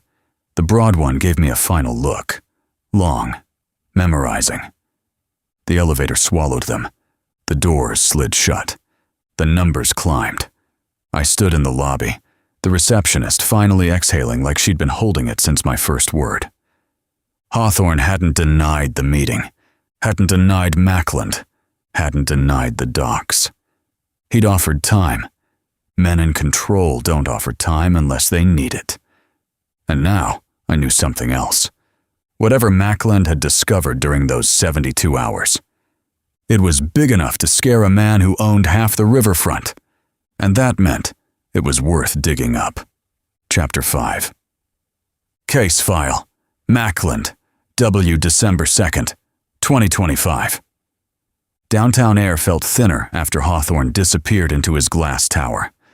Men like that don't raise their voices. They lower yours. I stepped back out onto the sidewalk and let the cold reset my thoughts. He hadn't denied anything. He'd measured me. He'd offered time. That meant pressure. And pressure leaks somewhere. I checked my watch, still ticking. Unlike Mackland's. Connie. If her husband had been sedated before the shot, if the scene had been staged, if Hawthorne needed a clean narrative, then someone inside that house knew more than they were saying. I got back in the car and turned the key. The engine caught on the second try, like it needed convincing. The Mackland place sat uptown stone facade, wrought iron gates, manicured hedges pretending to be permanent. Wealth likes to disguise itself as stability. Snow lined the driveway in symmetrical rows. Someone had shoveled early. Grief with curb appeal. I parked along the street instead of pulling in. No need to announce myself twice in one day. As I walked up the path, I studied the house. Curtains drawn. Upper guest room window cracked slightly. No movement in the front room. I rang the bell. Inside, it chimed soft and expensive. Footsteps approached. Slower than before. Measured. The door opened. Connie Mackland looked less polished than she had in my office. No staged tremble now. No perfect lighting. Just fatigue and something else. Calculation. You came back, she said. You owe me answers. She hesitated half a breath, then stepped aside. The living room still bore the shape of what had happened. Rug cleaned, but not replaced. Side table back in position. No visible sign of chaos. Too neat. I stepped inside. Walk me through it again, I said. Slow. She crossed her arms, defensive without realizing it. I told you. You told me what the police needed to hear, I cut in. Now tell me what you remember. Silence. Then, he wasn't asleep, she said quietly. That was new. He was sitting upright when I came downstairs. Alive? Yes. That shifted everything. And? He looked calm, she said. Too calm. Like he'd already accepted something. Accepted what? She swallowed. I don't know. You hear the shot? No. Why not? She looked at me carefully now. He told me to stay upstairs. That hung between us. Before or after he was shot, I asked. Before. There it was. So he knew someone was coming. Her eyes dropped. I think so. Who? I don't know. I stepped closer. Connie, your husband was sedated before he died. Her head snapped up. What? Trace amounts. Enough to dull reaction. Not enough to knock him out. Color drained from her face. I didn't drug him. I didn't say you did, but someone did, she whispered. Yes. The room felt colder than the docks had. Did he mention Hawthorne? I asked. Her breath caught just barely. There. You know the name, I said. Silence. Connie. She looked toward the hallway, then back at me. William invested in something he shouldn't have, she said finally. A development project along the river. Hawthorne promised expansion. Port contracts. Infrastructure leverage. And William found discrepancies. What kind? Shell transfers. Funds routed through subsidiaries. Missing allocations. Money. Always money. And he confronted him. Yes. When? The day he disappeared. 72 hours. And when he came back, he said he'd made a mistake, she whispered. He said some men don't lose. Did he say Hawthorne? She hesitated. Then, yes. That settled it. I walked toward the spot where Mackland had fallen. You didn't hear the shot, I said again. No. Where were you exactly? In the guest room, door closed. With music? No. Shower running? No. I studied her. Then someone suppressed it. Her eyes widened. Silencer. Possibly. But the police won't look if the story fits. She sank into the couch. I thought they just argued.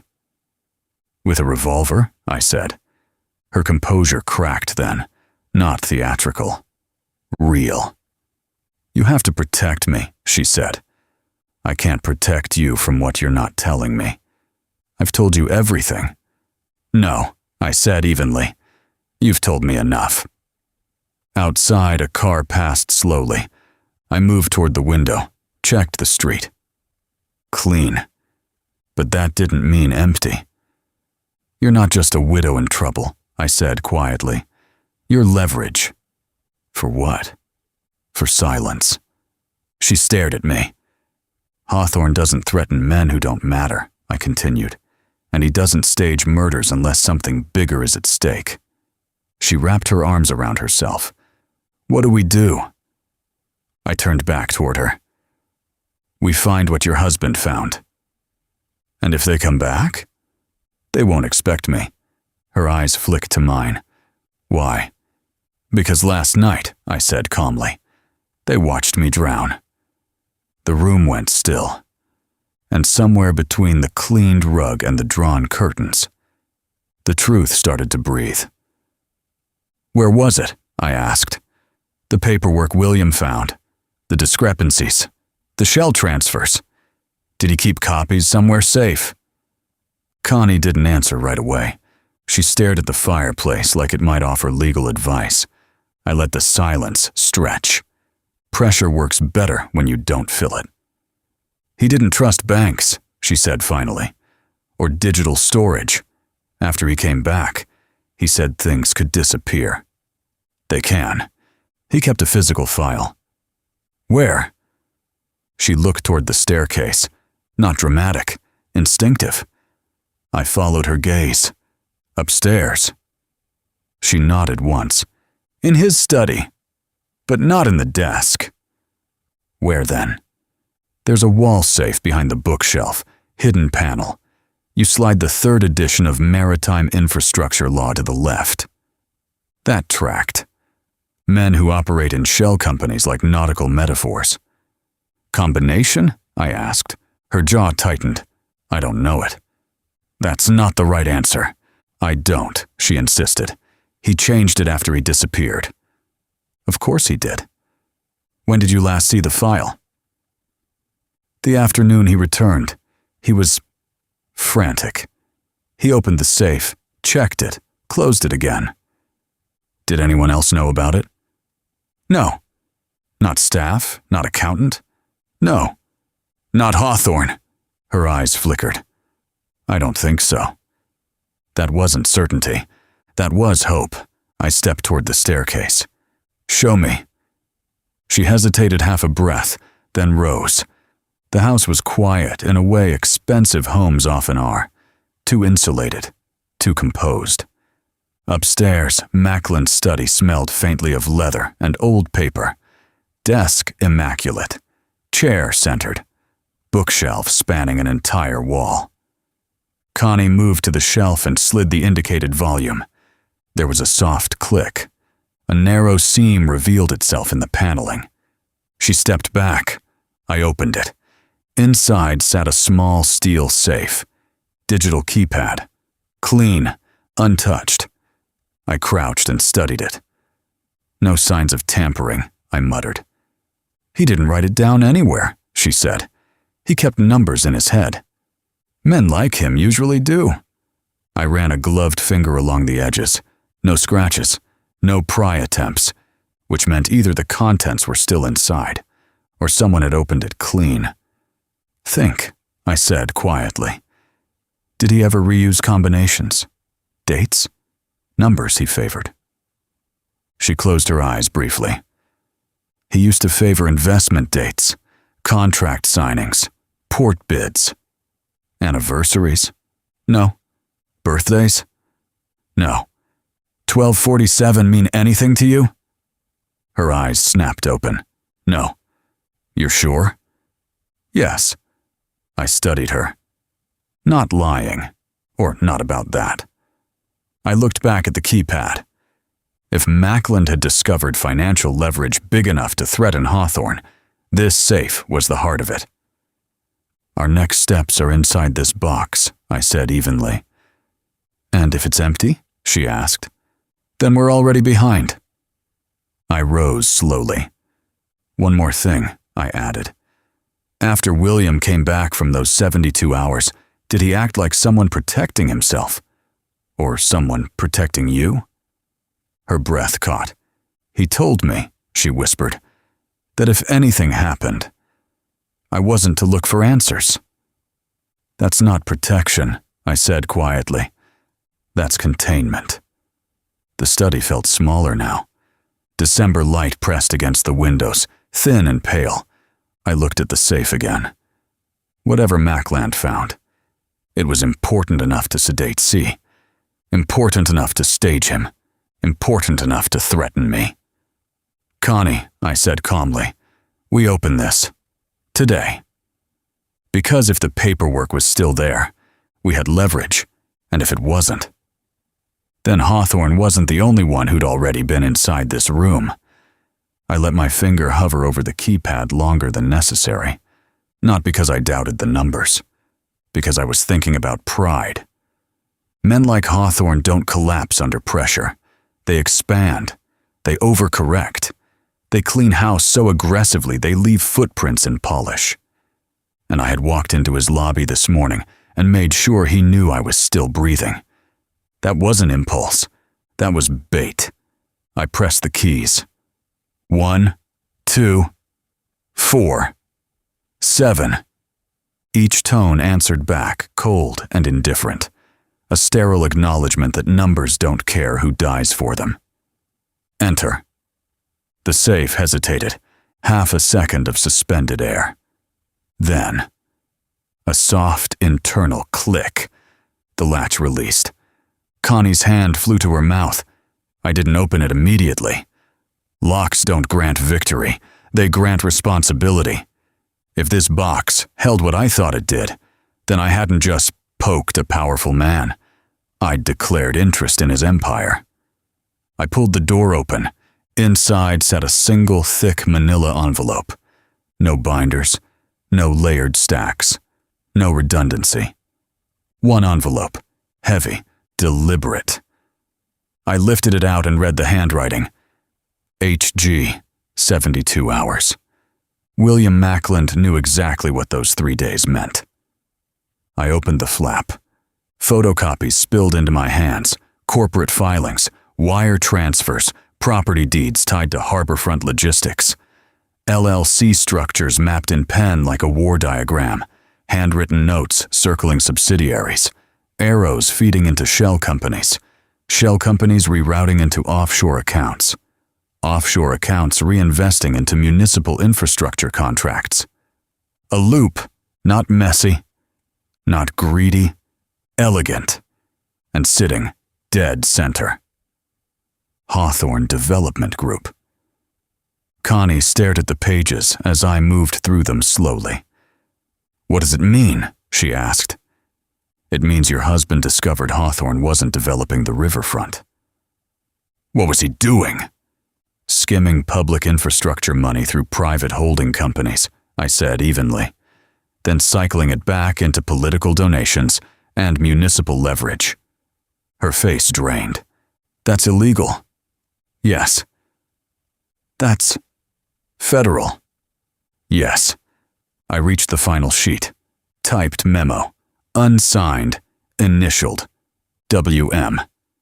It read, "If confronted, H will deny. If pressed, H will escalate. If exposed, H will eliminate liability." I let that sit between us. "He knew," Connie whispered. "He understood the pattern." I turned the page. There it was. A printed ledger entry. Time stamped. 12:47 a.m. Transfer authorization. Pier 14 redevelopment escrow adjustment. Executed the same night Mackland died. Not coincidence. Coordination. "He didn't meet them to argue," I said quietly. "He met them to renegotiate. And they balanced the books." Silence folded into the study. The open safe gaped behind me like a witness. "What do we do with this?" she asked, voice thinner now but steady. I slid the pages back into the envelope carefully. "We don't take it to the police." "Why not?" "Because if Hawthorne's feeding infrastructure money through municipal contracts, parts of the system are already purchased." Her breathing quickened. "Then who?" "Federal prosecutors. Or the press. And until then..." That's where the calculation mattered. I looked at the envelope, then at her. "They know I survived," I said calmly. I made sure of it. She stared at me. "You went to him?" "In his lobby." "Why would you do that?" "Because men like Hawthorne don't unravel quietly when they think a problem is buried," I said. "They get cautious. They seal doors. They burn files slow." I held up the envelope slightly. "But when you bruise their pride, when you let them know you're standing in daylight, they accelerate." Her eyes widened. "You wanted him to react?" "Yes." "You wanted him to panic?" "Yes." "Isn't that dangerous?" "Very." Outside, wind rattled faintly against the study windows. December pressing in. "Hawthorne offered me until the end of the week," I continued. "That wasn't mercy. That was a cleanup window." "And now?" "Now he knows I'm looking, which means he'll start moving assets, calling people, closing gaps." "And that helps us?" Connie asked. "It forces him to rush," I said. "Rushed men leave fingerprints." I gathered the pages carefully and slid them back into the envelope, but I didn't move toward the safe. "That box is burned," I said. Connie frowned. "Burned?" "He doesn't know what we found, but he knows I survived. That means he'll assume I came here." Her breathing slowed as the logic settled in. "He'll send someone," I continued. "Maybe tonight. Maybe tomorrow. Quiet. Professional. To check the safe." "Yes." I looked at the open steel cavity in the wall. "If that envelope's sitting in there when they arrive, we lose." I folded the envelope flat and slid it inside my coat instead. "He'll assume I'm chasing shadows," I said evenly. "He won't assume we're already holding the blade." Connie swallowed. "So we stay quiet?" "For now." I closed the safe door and reset the bookshelf, letting it click back into place like nothing had changed. "Stealth wins battles," I said. "But pride wins wars." She looked at me differently now, not as a man she hired, as a man who had chosen a side of the board and moved first. Outside, daylight thinned against the windows. Hawthorne had power. He had reach. He had men who carried out orders without hesitation. But now he had something else. An opponent who had walked into his building, looked him in the eye, and taken the leverage with him. The shift didn't happen because I survived the river. It happened because I chose not to stay dead. And because I didn't leave the evidence where pride would expect it. Chapter 6. Case File. Mackland. W. December 2nd, 2025. The Mackland house felt heavier on the way out. Not haunted. Loaded. I kept the envelope under my coat, tucked flat against my ribs. Paper weighs more when it can indict a skyline. The air outside had sharpened. December doesn't warm up just because you've solved something. I didn't go back to the office. I drove straight to the 132nd. Dennis Halpern didn't like surprises, but he respected patterns. And what I had wasn't a theory anymore. It was structure. Inside the precinct, the bullpen carried its usual rhythm. Phones, coffee, the hum of small disasters. Dennis was in his office, jacket off, sleeves rolled, staring at paperwork like it had insulted his mother.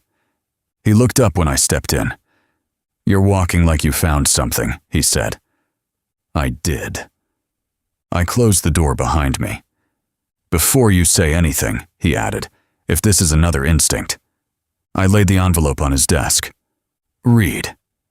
He didn't touch it right away. "That's not how this works." "It is today." He exhaled once and opened it.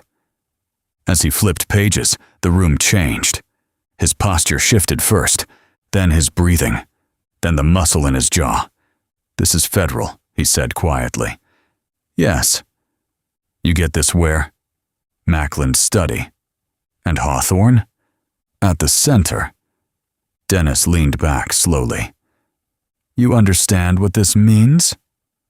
"It means your open and shut just became organized financial fraud tied to infrastructure contracts." "And murder," he added. "And murder." Silence settled in. "You walk into his lobby?" Dennis asked without looking up. "Yes." "Why?" "Because men like that don't move when they think a problem is buried." He finally looked at me. "You forced him to move?" "Yes." "That's risky." "Very." He nodded once. "If we do this," he said, "we don't do it halfway. We don't." He tapped the 1247 ledger entry. "This timestamp, this ties directly to time of death." "Yes." "And you think he'll start cleaning?" "He already has. That's when my phone rang, not the office line." Mine. I glanced at the number. "Jerry's," I answered. "Yeah." His voice was low, tight. "You sitting down?" "I can." "They're here." A beat. "Both of them." "Tall one, broad one, booth by the window, coat still on." Dennis watched my expression change. "They say anything?" I asked. "Just coffee so far." That meant they were waiting. "Jerry," I said evenly, "you close the back door." "Always. Keep the grill hot." Silence on the other end. Then, "You bringing trouble to my place, Marty?" "It's already there." I hung up. Dennis didn't ask who. "Diner," I said. He stood slowly. "You expecting this?" "I was." "You armed?" "Yes." He grabbed his coat. "You want backup?" I thought about it. Uniforms escalate things. But this wasn't about arrest yet. This was about leverage. "Give me 10 minutes," I said. "If I'm not out, you come loud." Dennis studied me. "You sure?" "No." That was the honest answer. He nodded once. 10 minutes. I headed for the door. Behind me, he called out, "Martin!" I stopped. If this turns into a homicide scene, I'm writing it clean.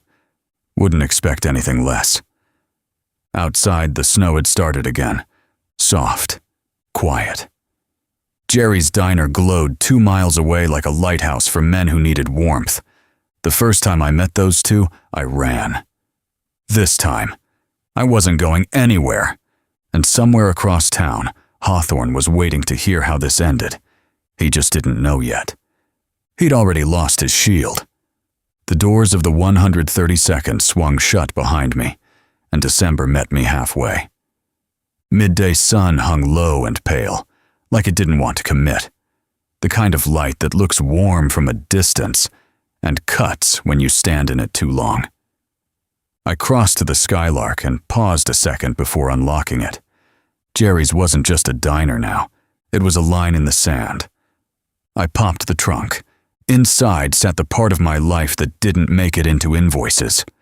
A flak vest folded flat against the spare tire. Brass knuckles wrapped in an old shop rag. A short-barreled shotgun that would make a judge frown and a prosecutor smile. 2 fighting knives balanced, worn, familiar. I stood there a moment, not because I didn't know how to use them, because I did. A diner isn't a dock. There are booths, civilians, glass, tile. Escalation isn't bravery, it's loss of control. I picked up the flak vest first and slipped it under my coat. It added weight, but not bulk. Insurance, not aggression. The brass knuckles went into my inside pocket. The knives stayed where they were. The shotgun. I rested my hand on it, felt the cold metal under my palm, and then shut the trunk. Not today. This wasn't a siege. It was a message. If the tall one and the broad one were at Jerry's, they weren't there for pie. They were there because Hawthorne had moved faster than I expected, or because he wanted to send something back. Either way, I wasn't walking in blind. I lit a cigarette and leaned against the fender, letting the smoke curl up into the thin winter air. Midday. Public. Jerry's would have regulars, which meant if something happened, it would happen fast. I checked the 1911 under my coat, hammer back, safety on. Then I got in the Skylark and turned the key. The engine rumbled to life like it had been waiting for something like this. I pulled away from the curb and headed toward the diner. December had teeth, but so did I. And this time, I wasn't stepping onto their ground. They were stepping onto mine. I slid behind the wheel and reached into the glove box. The cassette was worn thin at the corners, label half peeled. Ink faded from too many summers on the dashboard. I fed it into the player. The tape deck swallowed it with a mechanical click. A second later, that guitar. Raw. Unapologetic. Strings bending like they were daring the world to push back. Jimmy Page never asked permission. Robert Plant's voice followed. High, sharp, alive. Not pretty. Powerful. It wasn't about the lyrics. It was about the pulse. Music has a way of settling the parts of you that want to rush. The docks had been chaos. The diner needed control. The riff rolled through the cabin as I turned onto Main. Snow slid past the windshield in lazy streaks. Sunlight bounced off chrome storefronts and dirty slush alike. The guitar climbed. My breathing slowed. Fights aren't won by anger. They're won by rhythm. Left foot steady on the clutch. Right hand loose on the wheel. Shoulders relaxed. Jaw unclenched. The song built and I let it. By the time the drums kicked in, I wasn't thinking about the river anymore. I wasn't thinking about the safe. I wasn't thinking about Hawthorne's aftershave. I was thinking about space, booth placement, door angle, line of sight from the counter. How tile shifts under quick pivots. How chrome stools tip. How coffee spills. The chorus hit. I turned into the diner lot. Neon flickered against the pale daylight. Jerry's sign buzzing like it always had. I let the final notes carry as I killed the engine. Silence settled heavy in the car. The tape clicked once as it reached the end. I ejected it, slid it back into the glove box. Music off. Focus on. Inside, 2 men waited. And this time, I wasn't arriving surprised. I was arriving prepared. The bell over the door gave its familiar choke as I stepped inside. Warmth hit first. Bacon grease. Coffee steam. The low hum of midday conversation. Forks against plates. The kind of noise that makes violence feel out of place. I nodded once at Jerry. He didn't nod back. He just wiped the same spot on the counter twice and kept his eyes down. Good. He knew. I let the door close behind me and stopped just inside long enough to let my eyes adjust, not to the light, but to the geometry. 2 retirees at the far booth by the window. A mother and a kid halfway through fries near the jukebox. 1 trucker at the counter, hat down, coffee half gone. And then, the booth along the right wall. Tall one sat facing the door. Of course he did. Broad one sat opposite, back to the wall, line of sight to the kitchen door. Coats still on, hands visible, coffee untouched. They weren't here to eat. They were here to settle something. I walked slow. No hurry, no twitch. Every step measured. I slid into the booth opposite them without asking. The vinyl creaked under my weight. The tall one didn't smile. The broad one's jaw flexed once. I let my gaze drift casually across the room one more time. Front door, 6 steps. Kitchen door, 8. Back hallway, 10. Windows too narrow to matter. Tile floor, clean. Slight grease sheen near the counter. Good footing near the booths. Bad footing near the grill. They'd picked the booth because it forced me into a narrow approach. Smart. But they hadn't counted on me choosing the seat. I took the outside edge instead of boxing myself in. Jerry placed a mug in front of me without being asked. Hand steady. "Gentlemen," I said calmly. Tall one spoke first. "You shouldn't have come downtown. You shouldn't have missed at the docks." A flicker passed between them. The broad one leaned forward slightly. "This doesn't need to be public." "No," I agreed. "But it is." I took a slow sip of coffee without breaking eye contact. "You got something that doesn't belong to you," the tall one said. "Depends who you ask." "You think this ends with paper?" he asked. "No," I said evenly. "I think it ends with pride." The broad one's hand shifted under the table. I clocked it. Pre-movement tension in the shoulder. The tall one leaned back, slightly clearing space. That's when I knew. They wanted it to look like I swung first. Fine. I set the mug down gently. Outside, a truck passed. Inside, forks scraped. And in the narrow space between vinyl booths, the battlefield finalized itself. They had chosen the booth. I had chosen the angle. And this time, I wasn't running for the river.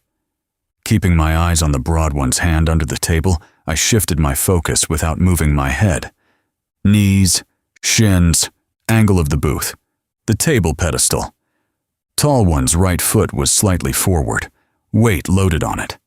That meant he'd pivot left, first toward the aisle. Broad one's elbow was tight to his ribs, hand likely wrapped around something heavy. Not drawing yet. Waiting for a cue. 2-on-1 isn't about strength, it's about sequence. I adjusted my right heel an inch backward under the table, small enough to look like comfort, big enough to load my hip. My left knee angled outward just slightly, giving me room to drive. Distance from my chest to the table edge 8 inches. Distance from broad one's knee to mine 3. Close enough to break. I let out a slow, controlled exhale. The last note from the tape still echoed in my head. Page's guitar fading into silence. Plant's voice stretching long and thin before dissolving. It wasn't about the music. It was about rhythm. Fights have rhythm. Panic is noise. Control is timing. Broad one's fingers flexed once beneath the table. There it is. Tall one's eyes flicked, not at me, but at Jerry behind the counter. Signal. I didn't wait for the first swing. My left boot shot forward under the table, heel driving straight into the broad one's kneecap with a short, brutal snap. He wasn't ready for the leg. Nobody ever is. Bone met bone. He grunted hard, body folding just enough. At the same instant, my right hand seized the edge of the table and yanked it upward toward the tall one's midsection. Coffee exploded. Ceramic shattered. Scalding liquid hit lap and coat. Tall one recoiled not from pain, but from surprise. That half second was all I needed. I surged up and forward, driving my shoulder into his chest before he could clear the booth. The table pinned him awkwardly against the wall. Behind me, broad one tried to rise. His injured leg buckled. He reached up anyway. Hand finally coming free. Black metal. I pivoted hard, grabbed his wrist with both hands, and smashed it down against the metal table bracket. The gun clattered across the tile. Diner noise had stopped now. Chairs scraping. A woman gasping. Jerry shouting something I couldn't hear. Tall one recovered faster than Dockside. He came at me low, disciplined, aiming to wrap and drive. I sidestepped just enough, catching his collar and using his own momentum to redirect him straight into the edge of the counter. His ribs met laminate with a dull thud. Air left him. Broad one swung wide from the side, desperation replacing strategy. I slipped inside the arc and drove my hardened knuckles straight into his solar plexus. Deep, short, efficient.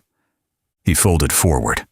I brought my elbow down across the back of his neck, not to break, just to end. He collapsed between booth and aisle. Tall one pushed off the counter again, blood at the corner of his mouth now. Still dangerous, still composed. He wiped his lip, eyes steady. "You could have left," he said quietly. "I was hoping you'd say something smarter," I replied. He charged. No more finesse.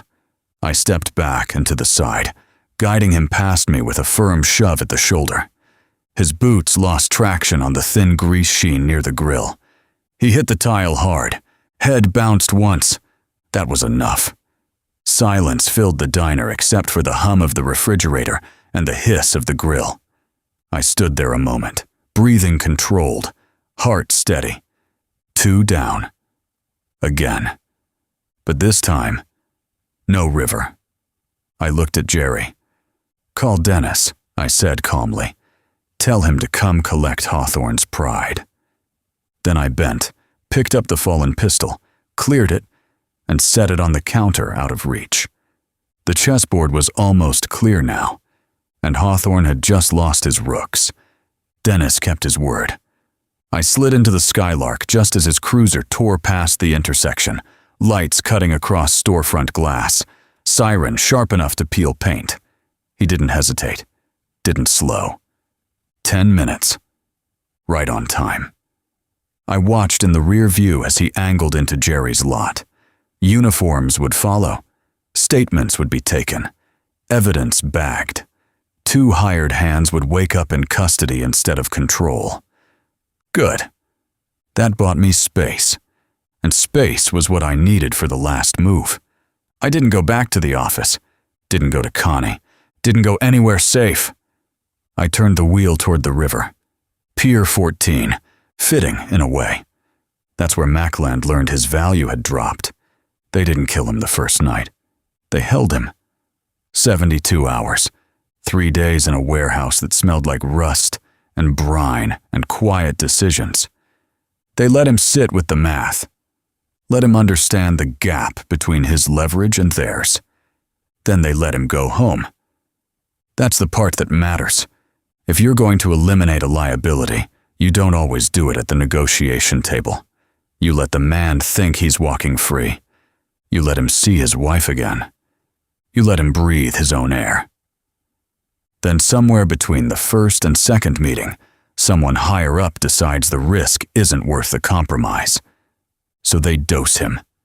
Low. Controlled. Enough to soften reaction.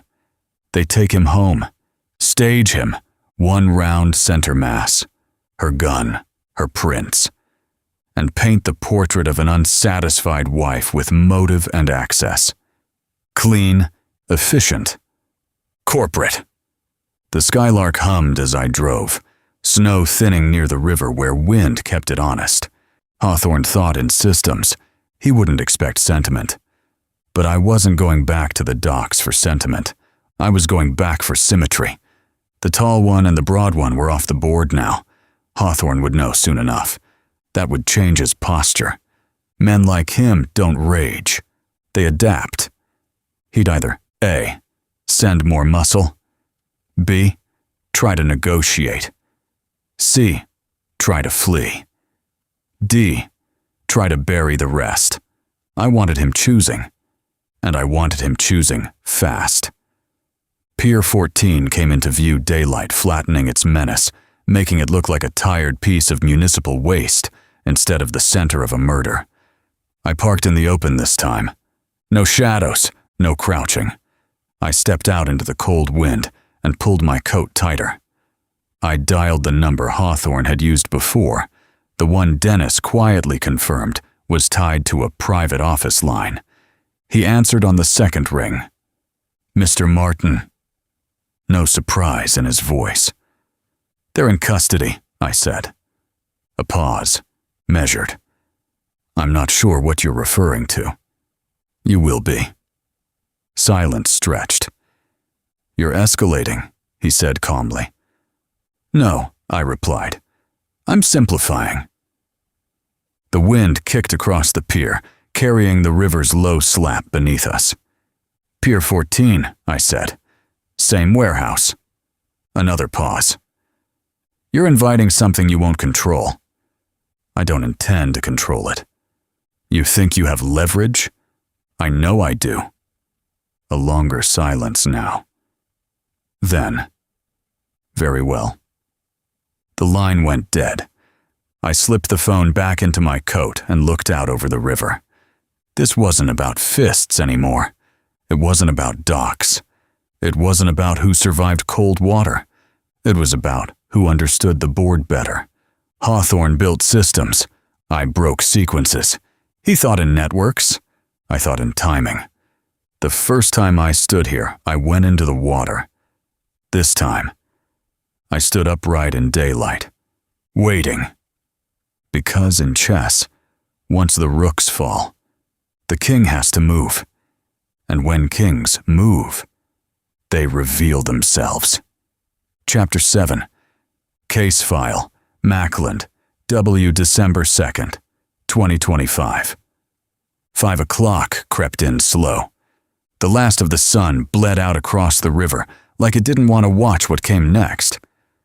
I stood where I'd been standing 3 nights ago, only this time I wasn't hiding in shadow. I wasn't measuring footsteps. I wasn't calculating escape routes. I was waiting.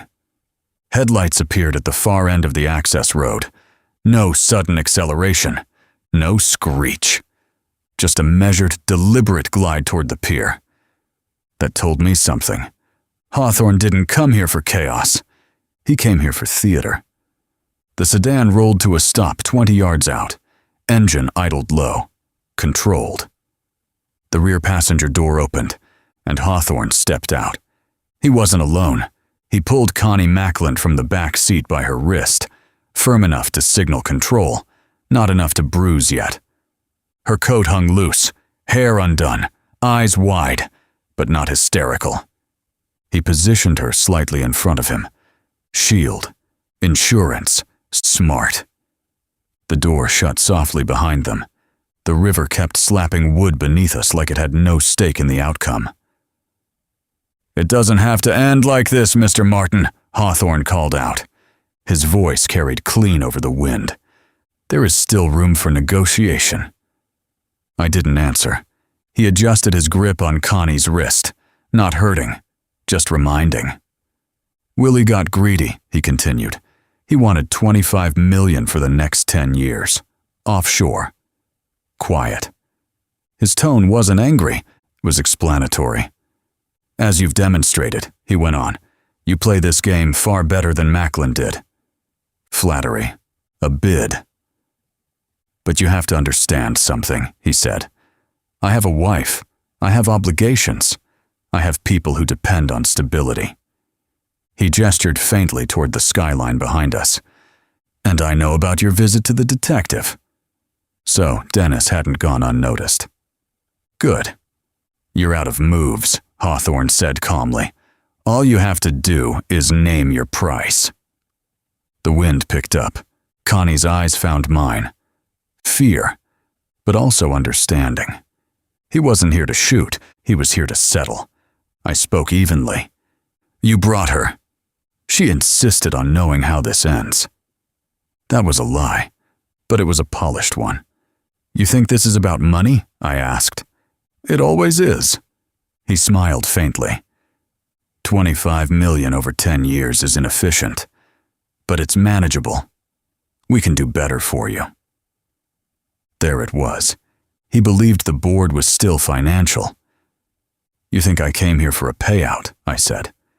You came here because you understand leverage. I let the silence stretch long enough to unsettle him. You dosed him, I said quietly.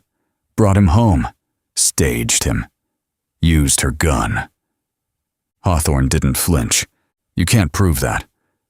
I don't need to. You need something, he corrected, because once I decide you're no longer productive, you become a problem. His grip tightened slightly on Connie. Let her go, I said. Name your number. The river hit the pilings harder now. You think this ends with a transfer? I asked. It ends with discretion. He stepped slightly to the side, revealing more of Connie. You survived the river, he said. Impressive. But survival doesn't equal victory. No, I agreed. It equals time. He narrowed his eyes slightly. And time is expensive. Yes, I said. Especially when federal auditors start asking about escrow adjustments at 12:47 a.m.